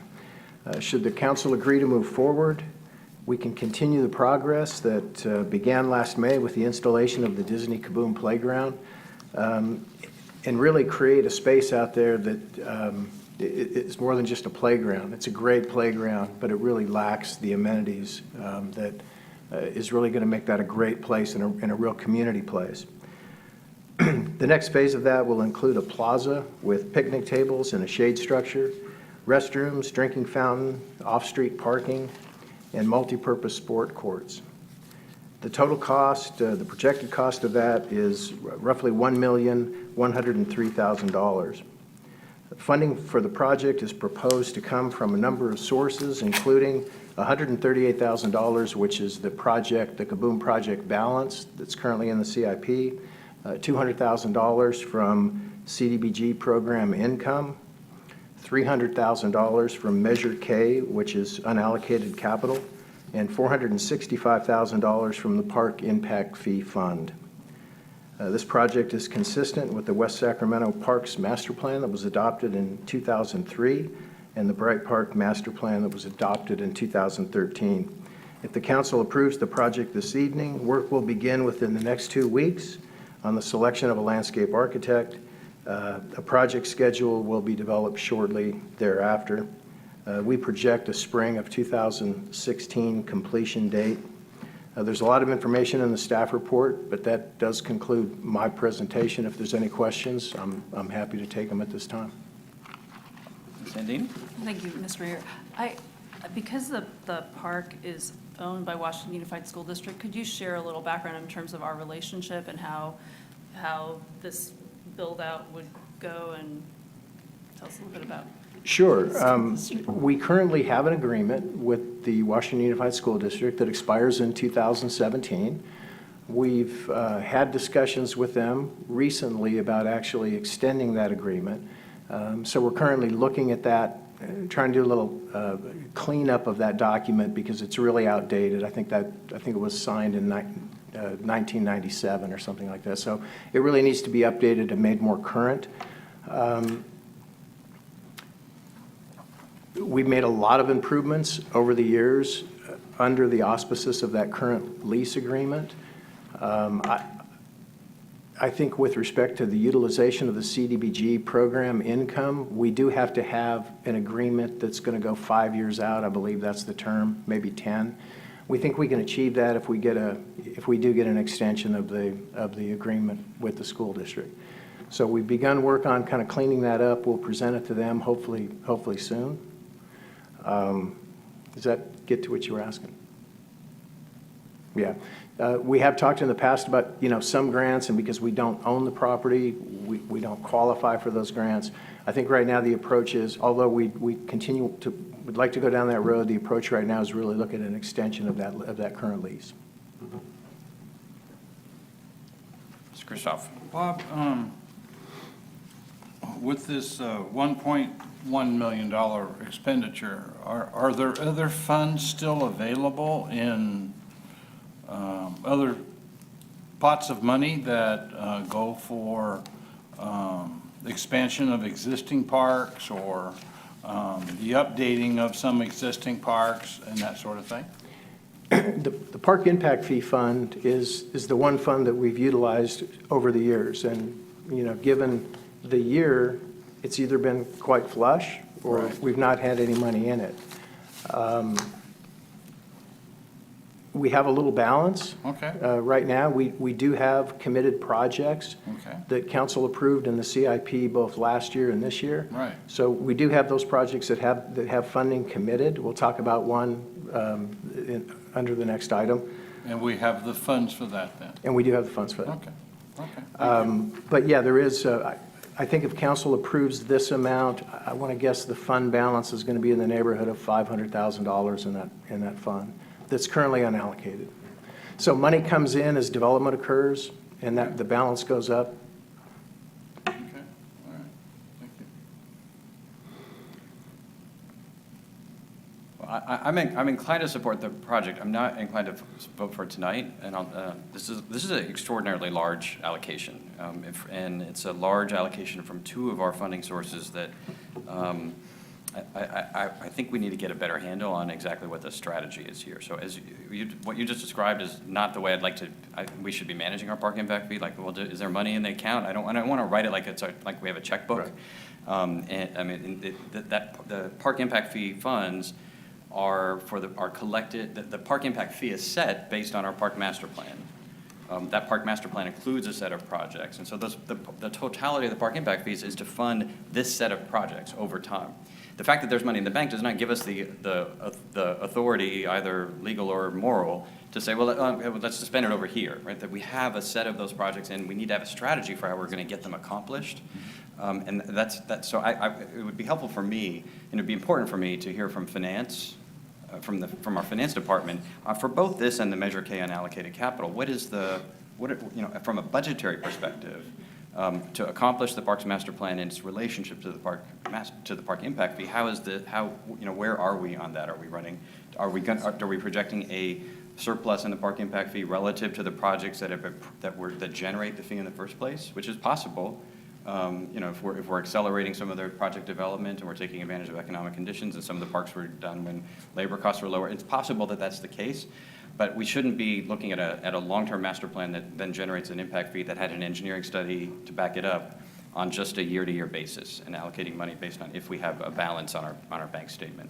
So I'd like to, for me, it would be very, very important to hear from finance about what the budgetary strategy is with respect to this. In the context of the master plan?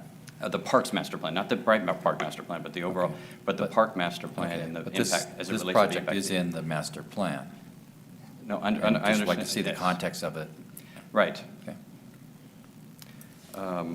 And similarly with Measure K unallocated capital, I'm less worried about that piece. I mean, it's a large proportion of that unallocated capital, and we have lots and lots of demand. So I don't want to, this is the reason why we have a budget process, is to be able to balance differing requests and proposals and needs and demands all at once.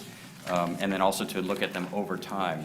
And we just pull them out at one point and say there's money in the accounts. And this is not, we do this all the time. We're faced with this choice all the time. It doesn't allow us to exercise our fiscal responsibility to really assess, are we on track, and are we delivering what the park impact fee is supposed to deliver? So I'm not looking to a brand new study, simply to look back at the park impact fee and how it relates to the master plan to be able to give us a projection. Are we on track, and is this a feasible expenditure in that regard? The park impact fees, I mean, it's generated, I mean, I see the link that's made here to the rivers and to the Capitol Yards apartment complex. And I get that that's probably a legal justification. Whether Bright Park is really the primary park that Capitol Yards residents will be impacting, I think is at least an open question. And I don't want to get too cute with the way that we match up with what the impact fees are supposed to pay for, because the impact fees are there to make sure that we are able to provide the same level of service for parks to existing and new residents as new development happens. And so we have to be making sure that as new folks move in, we are either upgrading and expanding the parks that already exist that they will use, or that we're constructing new parks facilities. That's the point of the impact fee. It isn't a discretionary fund for us to simply spend on whatever project we think might be valuable or important in the community. That's what our taxes are for. Mr. Johannesson? Yeah, just a quick question on the agreement with the school district on this property. So how is that working? That it looks like for a CDBG, you may have to get a certain period of time of control of the property in order to qualify for those funds. But it's not going to be, you don't have site control really, except for under that agreement. So how does that work? So you already put money into it with a Kaboom project. We'll put another $1 million into it. So the lease goes on for 5 years. So what happens to the project then? Oh, I think it would be like any other improvement project that we've done on Bright Park. It's there. According to the lease, if we're asked to leave the property, then there's an arrangement whereby which the school district would have to fund that improvement someplace else in today's dollars. I think, is that what you're asking? Yeah. So it's you don't walk away with right. $2 million or whatever is going to be in the property. Yeah. Okay. Mr. Kristoff? Yeah, on the comments that you made, I mean, I guess I would just caution that Bright Park had been neglected for a long time. And then came Kaboom, and that really, really helped that part of our community. They thought that was really great, and the city had done some nice things as far as working with Kaboom to make it all happen. I guess the only thing I would caution is to delay these kinds of improvements too long so that it sends out a negative connotation. That part of our community has really felt that it was forgotten, or it was just things weren't happening over there like they were happening in other places in West Sacramento. And so I would want to make sure that we're bringing this item back as quickly as we can for those kinds of improvements, because I think the community is looking forward to at least having the debate, either yay or nay, that we're going to do it or we're not going to do it. And I, for one, would certainly support moving this item forward. But I understand the issue that you raise, and that discussion is important. But I don't want it to get lost. I don't want this item to get lost in the unknown world of city financing and all the things that we do. So anyway, but somehow or another, I know that we got Phil here, and so Phil, I'm pretty sure, is going to be bringing something back fairly soon, or at least address your issues. And so I would just chime in that I think this is an important project, and I like the way you're working with the Bright Broderick neighborhood of our community. I agree, but I think that the reason why we're able to do projects like this is because we follow the law, because we have exercised a high level of fiscal prudence, and actually, in some respects, the most important time to be sure that you are doing what your budget is supposed to say, and that you're doing what the law says and what your engineering study said, is when you have projects just like this that grab your heart more than the sewer pipeline expansion from 12 inches to 18 inches in diameter. This is the first time we're seeing this funding strategy. So it's not as though this has been a long delay. But we need to get this right. In the same sense that we cannot use traffic impact fees that a development project pays because it's adding new traffic to the city to resurface roads in some other part of the community that traffic is not going to be traveling on. We don't have the legal right to do that. And we shouldn't be doing that, because we need those traffic impact fees to make sure that the traffic, that we're building the roads and the bike lanes and everything to accommodate the new growth and development. That is our fundamental obligation to the whole city. And so my request is to make sure that we're getting that part right. This should be consistent with that, but we need to be getting that right and not spending as though it's a month-to-month proposition. So it doesn't require a full research study. It simply requires what we should already be doing, which is tracking our revenues against our projected expenditures over time in order to satisfy the park impact fees engineering study related to the master plan. So I would think that should be possible by our meeting in September. So it shouldn't be a long delay. All right. So if there's not objection to that one meeting delay. No, I think we've got clarity. I mean, again, we're going to show the park impact fee, how it is linked to the park master plan. It does say in this report that would not impact any projects in the CIP, but we'll come back with a chart showing all the projects that are in that master plan, in the parks master plan, and linking it to the fee. Right. What I want to see is the park impact fee, as we spend the park impact fees on projects, are we collecting enough of the fee to support those projects? And as we add new projects, or this project's in the master plan, but the master plan does not presume that every project will get this level of funding from the park impact fee, right? So that it's not enough that it's just eligible for funding, but if we devoted $500,000 to the first 5 projects in the park master plan, we probably wouldn't have much money for any of the rest of them. So we just need to see what is the budget over more than just this month or just calendar year 2015. What is the budget to achieve the park master plan given the park impact fees that we're collecting? All right, thanks. With that, we're going to move on to item 16, which is the Bridgeway Lakes Playground improvements and expansion. Mr. Johnston. And Mr. Mayor, Oh, sorry, I Ms. Sandine. apologize, I need to recuse myself of the property All right. adjacency. All right, thank you. So Ms. Sandine is recusing herself from this item. So this is Bridgeway Lakes Playground improvements and expansion, Mr. Johnston. Okay, thank you. Council approved funding for the modifications and upgrades of the Bridgeway Lakes play structure in 2003 as part of that year's capital improvement program. On November the 5th of 2013, the Parks, Recreation, and then Community Services Commission heard a presentation from staff regarding the funded projects. The commission at that time encouraged staff to go out, meet with the neighbors. We had a couple of projects. I think we had a basketball court proposed for Gateway Park. they asked that we go out and meet with the neighbors on all the projects that were funded in that particular year.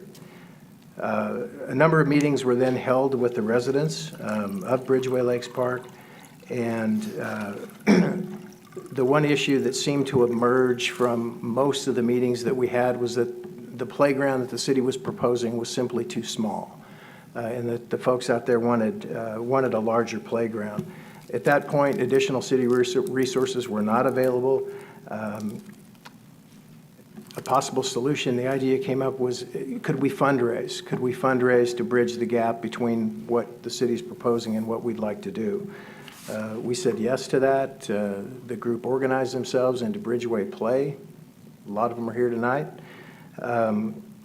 Over the course of probably a year or so, they've done a number of very successful fundraisers, raised.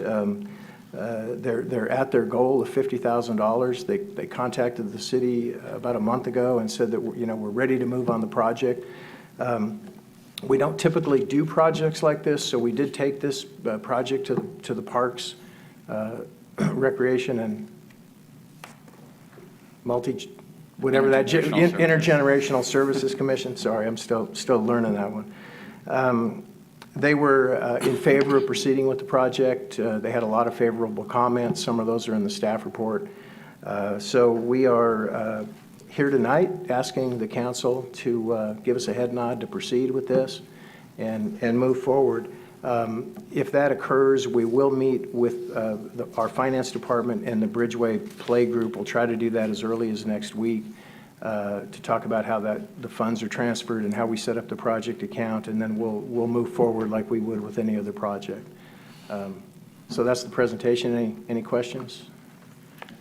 Mr. Johannesson. Yeah, Bob, so we just had a discussion on the Bright Park.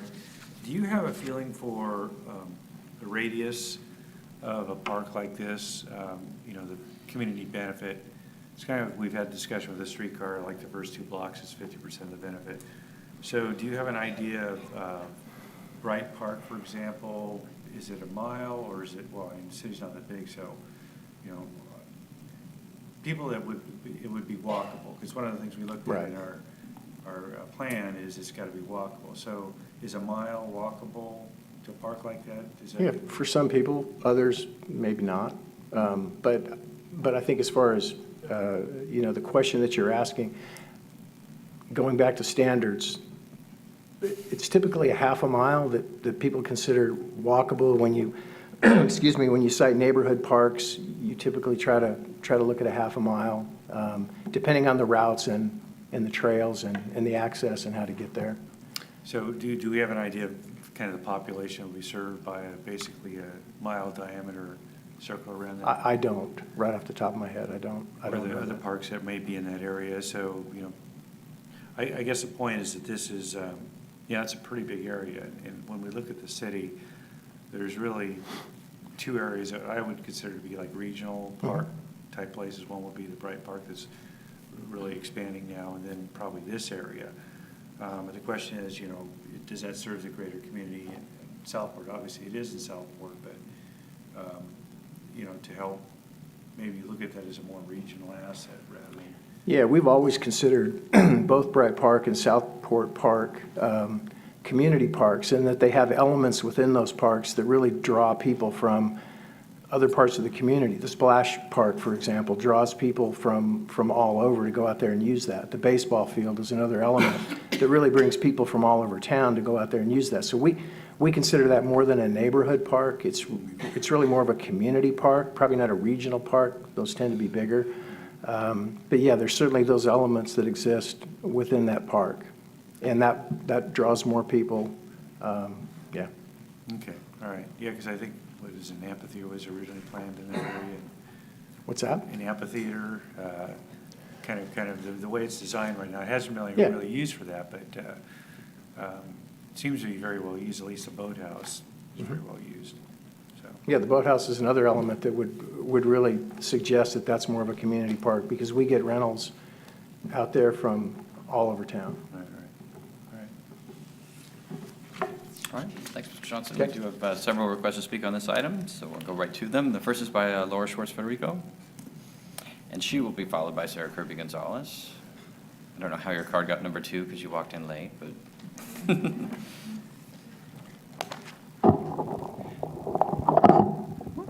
Laura, there's a button right to your right. Oh, that will move it. That will make the podium adapt Just to you. go down. Fancy, okay.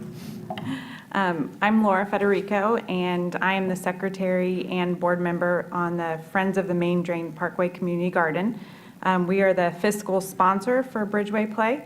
So we entered into the partnership with them because the goals of the main drain are to improve community involvement and partnership in green spaces like parks and trails and obviously our community garden. And so we felt like when Bridgeway Play came to us that those goals were closely aligned. And so it's not only because we share common goals, but also their commitment to improve the lives of the community members in our area and all over West Sac is an important piece of what we hope to do as well. As a result, we've been extremely impressed with their organizational capabilities, their fundraising capabilities. I think they even surpassed some of our original expectations in what they were able to do. And because of that, we are happy with how the fiscal sponsorship has turned out. We also feel that this type of public kind of private partnership, similar to what we've done in the garden, could be a good model for how we improve our community going forward and really make it an amazing place to live. And we believe that if this park is improved to the specifications that Bridgeway Play has outlined, it could be, as you stated, a regional park, a place where people from other areas could come and enjoy. And, people in Sacramento could have park envy like we sometimes do and for Davis and places in Sacramento. So we strongly support the project and this group and everything that they've been able to accomplish. Thank you. All right, Sarah Kirby Gonzalez, who will be followed by Josh Iverson.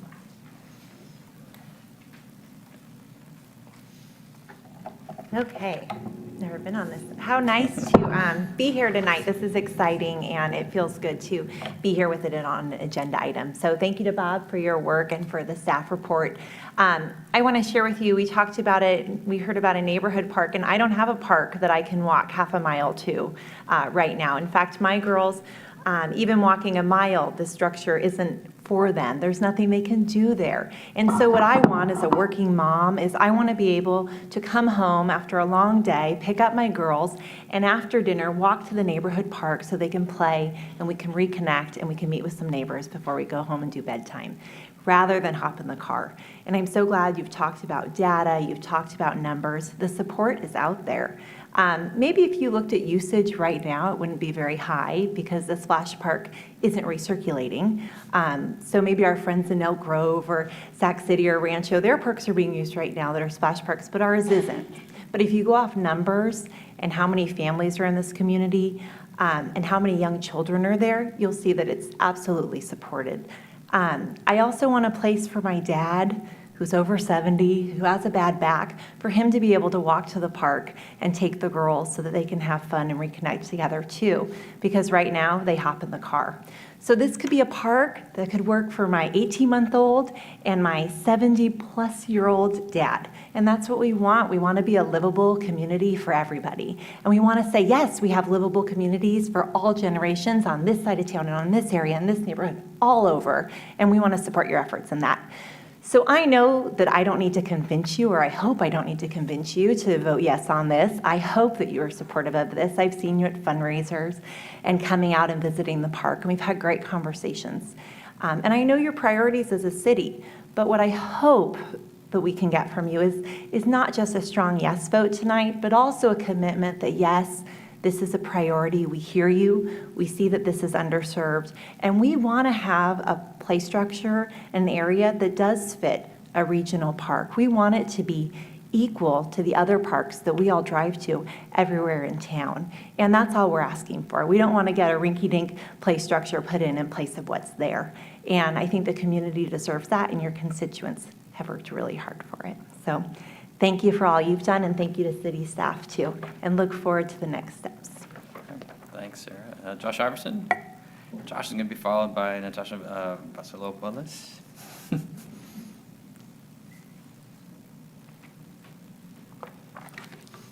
Hello, thank you, Mayor. Thank you, council members, for hearing us. I'm a citizen of West Sacramento, and I live in West Sacramento, and I work in West Sacramento, and I have kids that go to West Sacramento schools.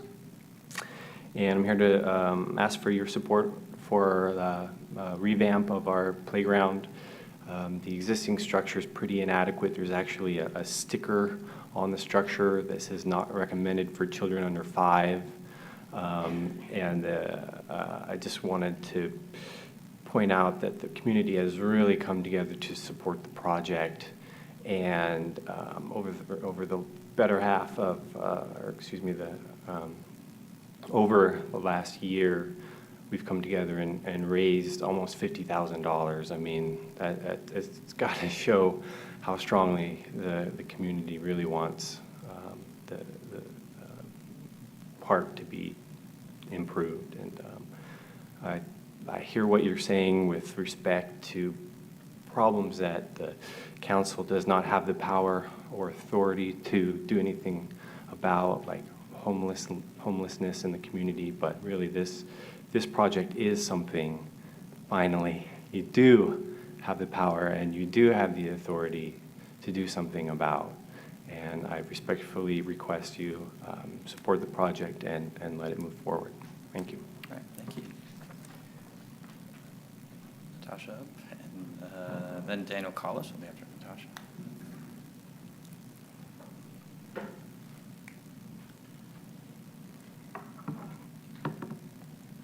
Hello, I'm Natasha Vasilopoulos. You said it pretty good. I give you a long O in the middle, I think, maybe. Yeah, that's okay. I'm the current chair of Bridgeway Play. I've lived in West Sacramento for 16 years, and I became a mother 12 years ago. There's my firstborn right there. I subsequently had 4 more children, so we have 5 in our house right now. I work full-time as a nurse at UC Davis Medical Center, and I'm very interested in the health and well-being of people in general. The residents of Bridgeway have come together to help work towards a common goal and raise funds for something our community needs. Bridgeway Play formed about a year ago when we were presented with the opportunity to help develop a play structure in our neighborhood. 14 individuals set aside time in their lives between working and raising families to form this committee. There are countless other mothers, fathers, grandparents, aunts and uncles, and friends, neighbors that have joined this effort. Our goal was to raise $50,000 and to contribute to our local park, and we've almost reached this goal. We would like to move forward with installing a play structure at Bridgeway Lakes that can accommodate a multitude of children, including children aged 2 to 12, children with disabilities, and a structure that has a wide range of activities for our children to learn, grow, and develop into healthy adults.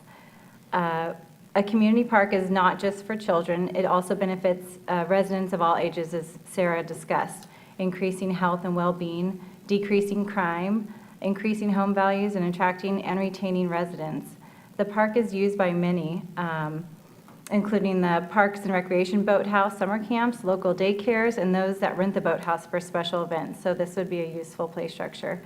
I also agree that a park should focus on a qualitative approach versus a quantitative approach. It's not necessary how many acres you have, but the quality of the parks that you do have in place.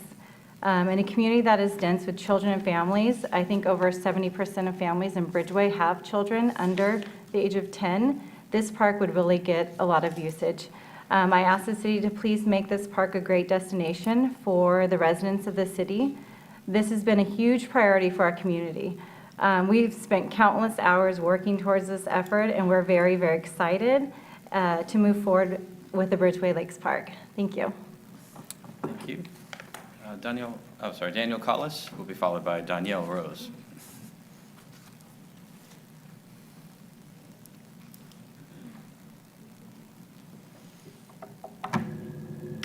Good evening, everyone.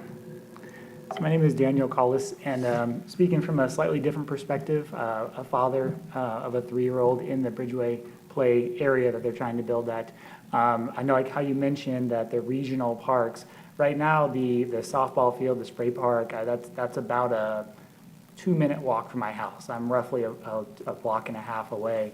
And yet I'm doing the same thing that Natasha was talking about and several others. I'm taking my kid in my car, I'm driving over to some other parks, I'm driving to Kaboom or to Natomas or to Davis. So we really would appreciate having a walkable area in our place for our kids to play that are under the age, of 8 or so for the play structure that's currently in place. As you can see from several other people here, it will definitely be utilized. I've got a picture on my phone. It's first day of preschool today. It melts your heart. You'd vote for it, no problem, if I showed it. So it's not fair. I won't do that. But going forward, the perspective I was going to give is the community itself. The committee members who got together and formed Bridgeway Play, they're not fundraising by selling $2,000 bottles of wine. They're getting together, holding community events. They held a fall festival. I've met more neighbors in the last year than I did in the previous 5 years of living in that area, and know many of them much, much more. So I just wanted to say that going forward, supporting an event like this kind of sets a precedent for other places that are trying to increase what they have in their area by getting together as a community, fundraising, and just building a stronger community in general. Thank you. Thank you. Danielle Rose, followed by Matthew Rose. Always have to follow the tall people. Next, I'm going to order the cards by height.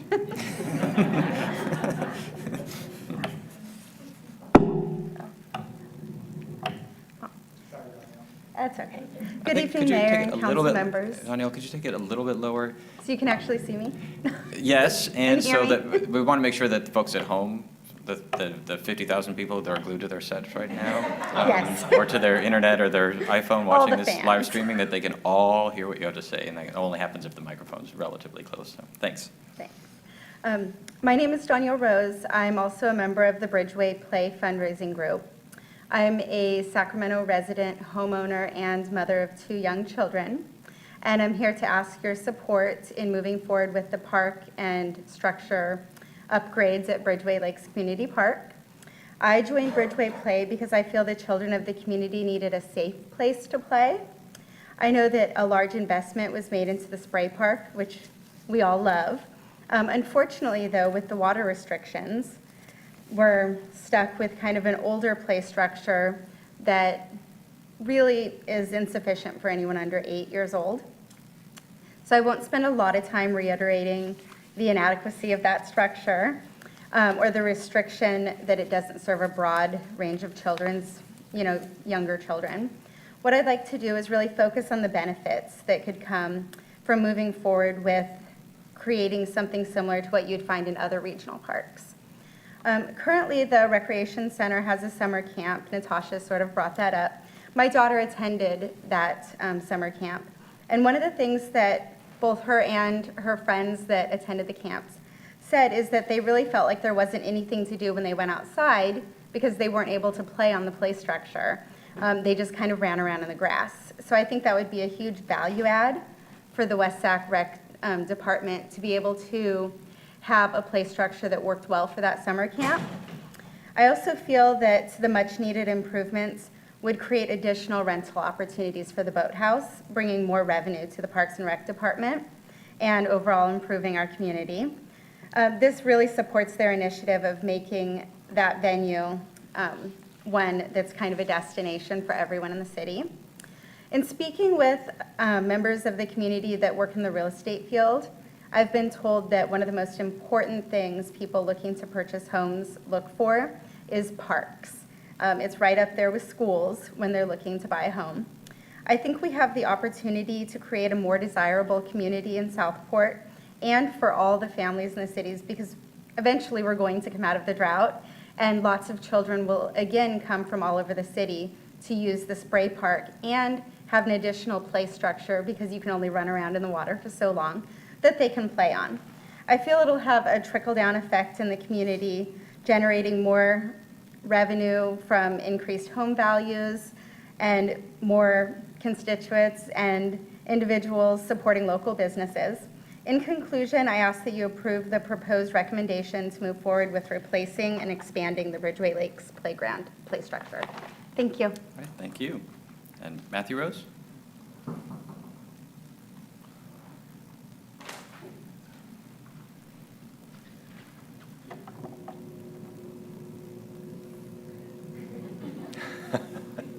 She's a foot shorter than I am, so And I assure you that she lives in West Sacramento with me. We all noted that. I Yeah, looked at my yeah. card to make sure.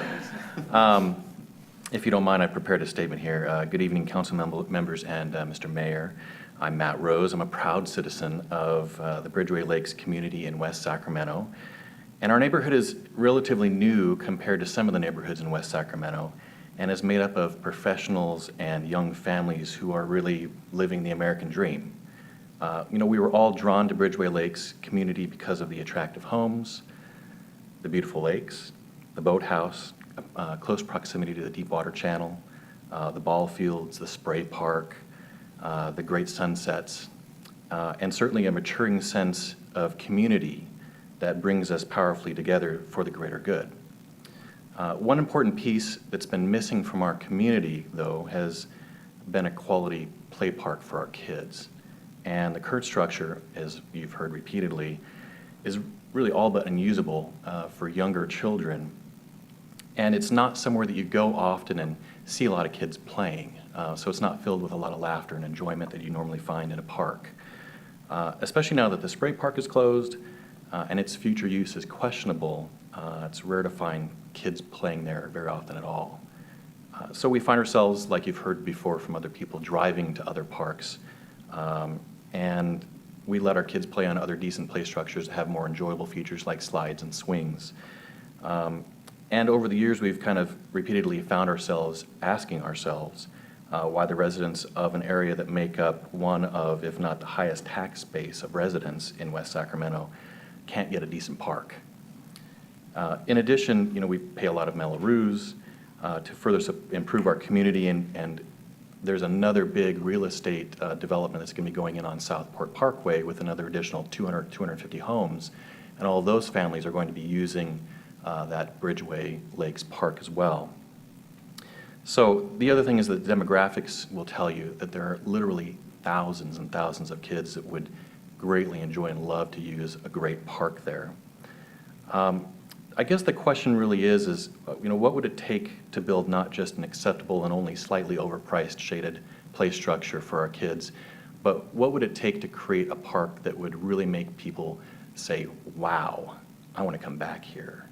And when you look at the disparities in the funding and allocation for parks, as you guys were discussing, allocating $1.1 million for a park and allocating $75,000 for another park where we've worked really hard to build our own funds may be something that we can revisit so that we can really get that park that gives us that wow factor. Thanks. All right, thanks. That's all the public comment. Thanks so much for everyone that came out and for all your comments.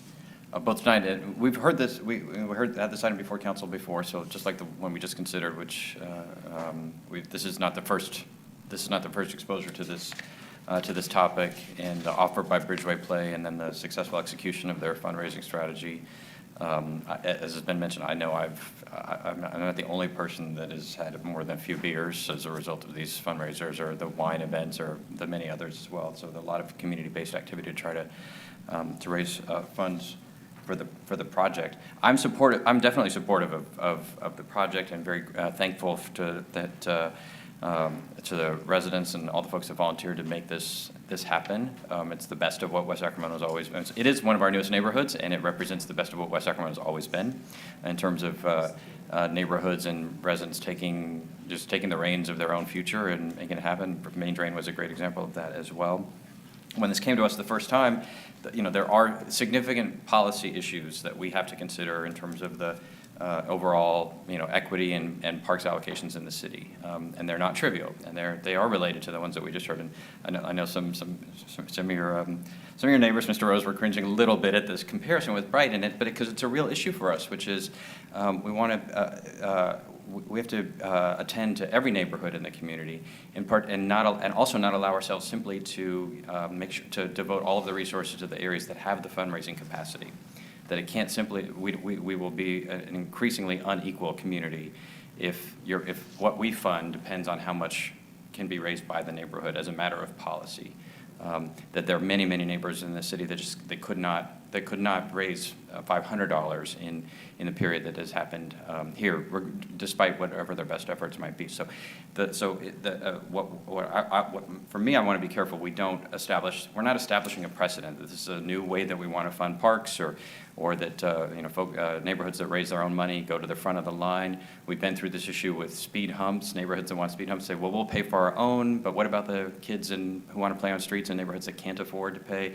Those are significant equity questions around how we stay together as a whole community. We've talked about Bright tonight. We talked about Bright a lot. We've talked about this project a lot. There are many, many neighborhoods where the parks are not anywhere near the quality or the level of amenities that exist at either Bridgeway Lakes or Bright Park, quite frankly. I mean, in Westmore Oaks, there's not a single park.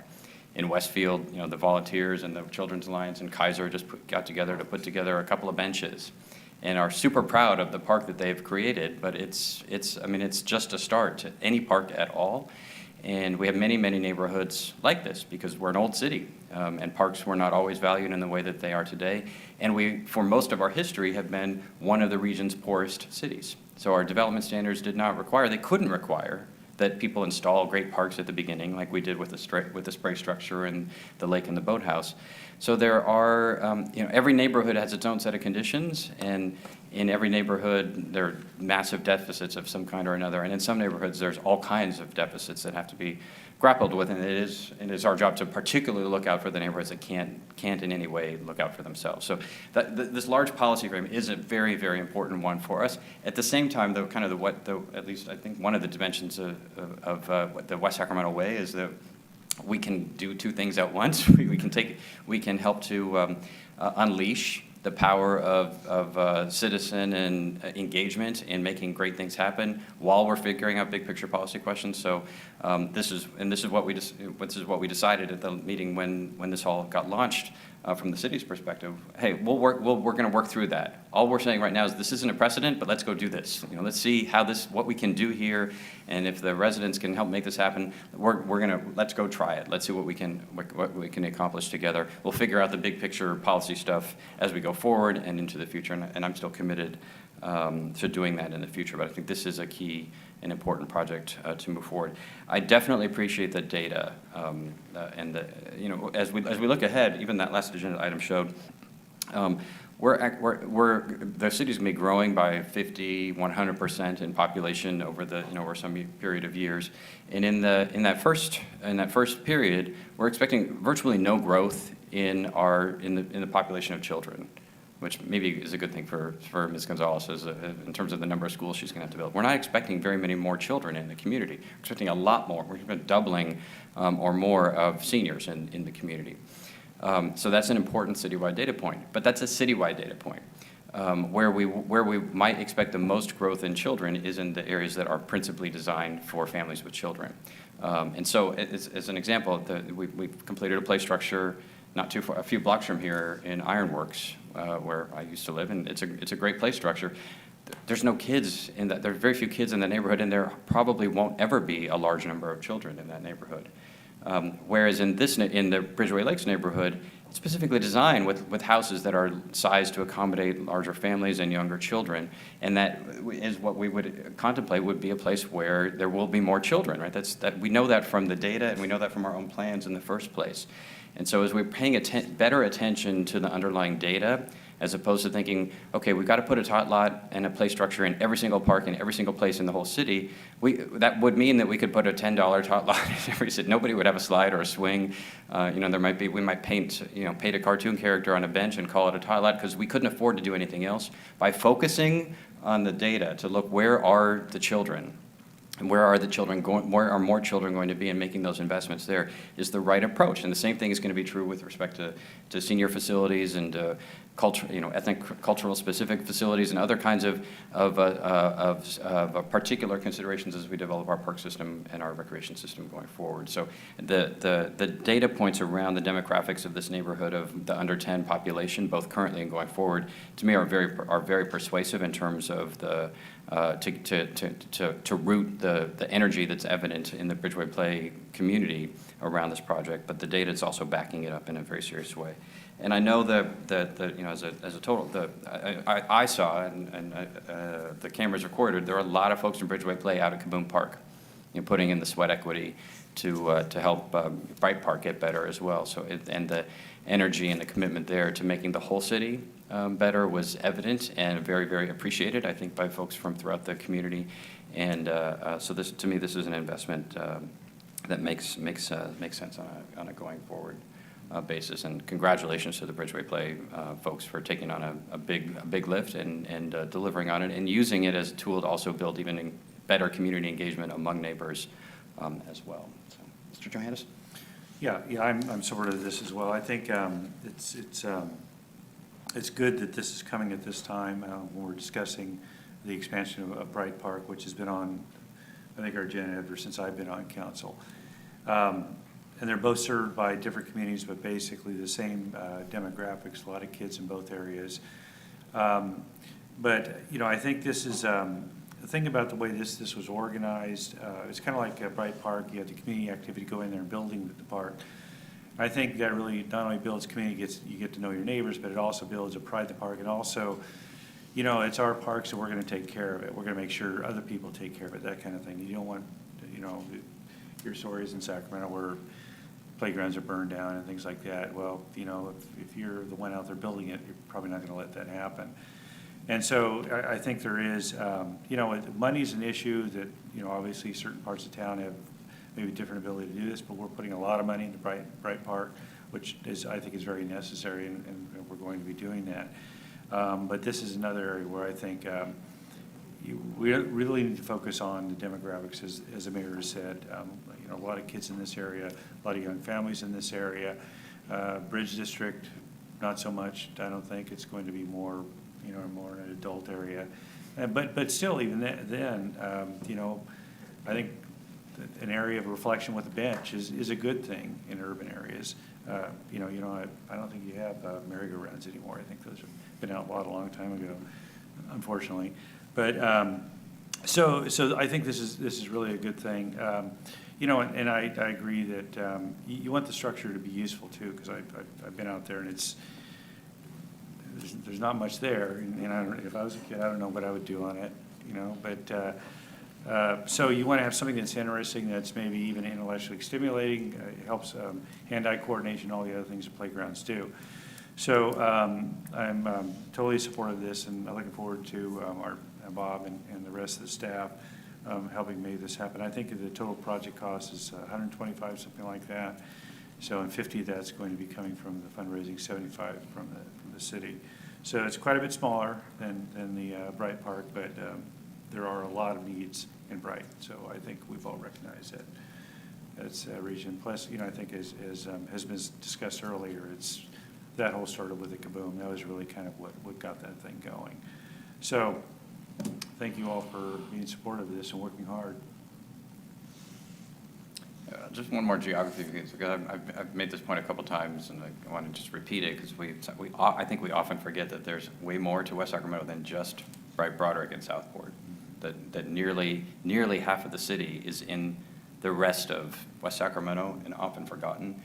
And we have no, you know, major park projects pending there, but we've got a lot of needs in a community like this, and we're never going to solve them just by government impact fees or tax revenues. It's going to take projects just like this. It's going to take weird opportunities like the Kaboom project. It's the only way that we're going to get to the kind of big change, like wonderful amenities are only going to happen that way. The baseline, we're barely going to get by on things like the park master plan and the impact fees. But if we want to do amazing things, it's going to take Disney, it's going to take Bridgeway Play, it's going to take other similar efforts of that magnitude and that inspiration to happen.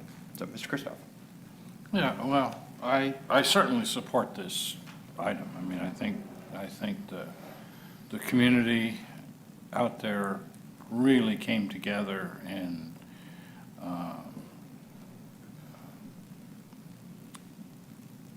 I know it's not easy to fundraise.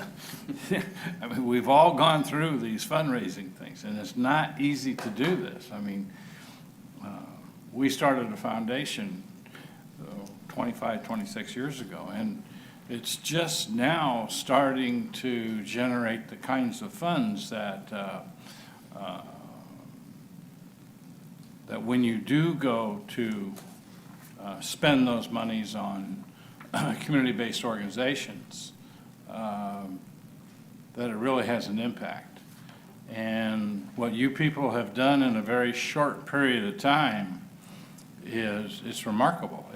It's to raise that kind of money in the time frame that you did for the reason that you did it it's something you certainly should be very, very proud of. And this is something that I certainly support. And one of the questions I'll have later on, and that is, I realize other communities have the spray park continue and going, and they use recycled water, they do some other things. And that's one of the other things I would like to look at, because, I mean, I think I don't know what's going to happen with the drought. I mean, I don't have a crystal ball. But at the same time, I think that these things are cyclical, and we will be having water again, and the spray park will happen again, and it'll start up, and we will get into some drought conditions again.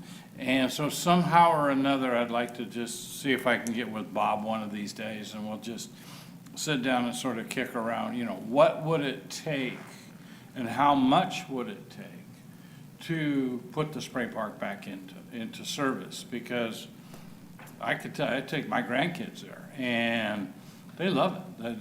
They just really have a good time. And there are a lot of people there, a lot of kids.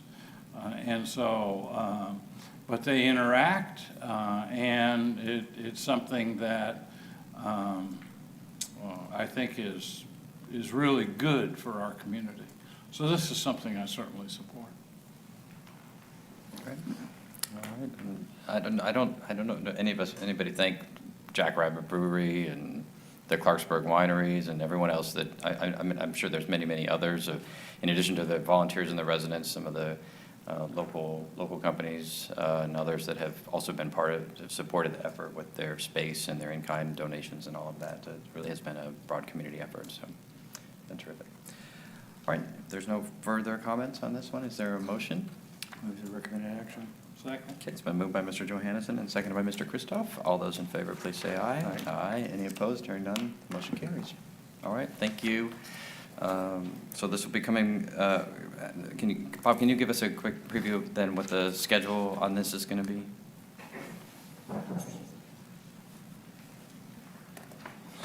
Poor Bab, she's out there alone. Yeah, I've already had a preliminary conversation with our construction guys. We'll meet hopefully soon with the Bridgeway Lakes folks. We'll get that account opened up. We need to open up that so our guys have stuff to charge to. So we'll get that going hopefully by the end of next week. We're going to assess whether we have to expand the current footprint of the park that's there. There's a stem wall around the current park. If we need to expand that, then that's going to require engineering and some other things. But we're going to move on this just as quickly as we can. Okay. All right. Okay, thanks, Bob. All right, thanks. We're going to move on to council calendar. Ms. Richardson? Yes, Mr. Mayor, I just want to remind the council of the Farmers Market Dig-In Dinner on August 27th with the chef Patrick Mulvaney, and the host will be Senator Pan, Dr. Pan. A couple things that aren't clarifications on your calendar. On September 18th, the Village Parkway groundbreaking, it says tentative date. That date has been confirmed, so that will take place on September 18th. TBD Fest this year is going to be on September 18th, 19th, and 20th, and that will be put on your calendar for the next time. And I didn't know if Councilmember Johannesson wanted to talk about the Code for Hood that's going to be taking place on September 11th through the 13th at the Community Center. Yeah, sure, I can talk a little bit about it. So September 11th through the 13th, the Hacker Lab is putting on Code for Hood. For those of you who don't know what it is, It's basically outreach to the underserved community on exposure to coding, software coding, electronics, engineering, creativity, and basically reinforces STEM for kids that may not have been exposed to it. And so what they do is they basically have kids come up and they have mentors, and they, for example, will develop a game. A lot of kids play games, video games, but they don't know how to program it. So the idea is over the course of the 3 days, the kids will actually program something and present it on the following Sunday. And they're fed during the time, so it's a good activity. But the main advantage is that kids can see, well, maybe I can do that. And kids that are looking and will have non-traditional role models for them to, to mentor them as well. So it really gives kids an opportunity to kind of look at something that it is possible to do. It's not as hard as it seems, and I can do this, and to get more interest in STEM. So. All right, looks, even Mr. Johannesson can do it. I mean, he's the coder developer, app store developer on the council, so, and he's been a key partner with Hacker Lab and Code for Sacramento and our Code for America project as well. So thanks for your leadership on this, and this is going to be a great program for young people in our community. So, City Manager report.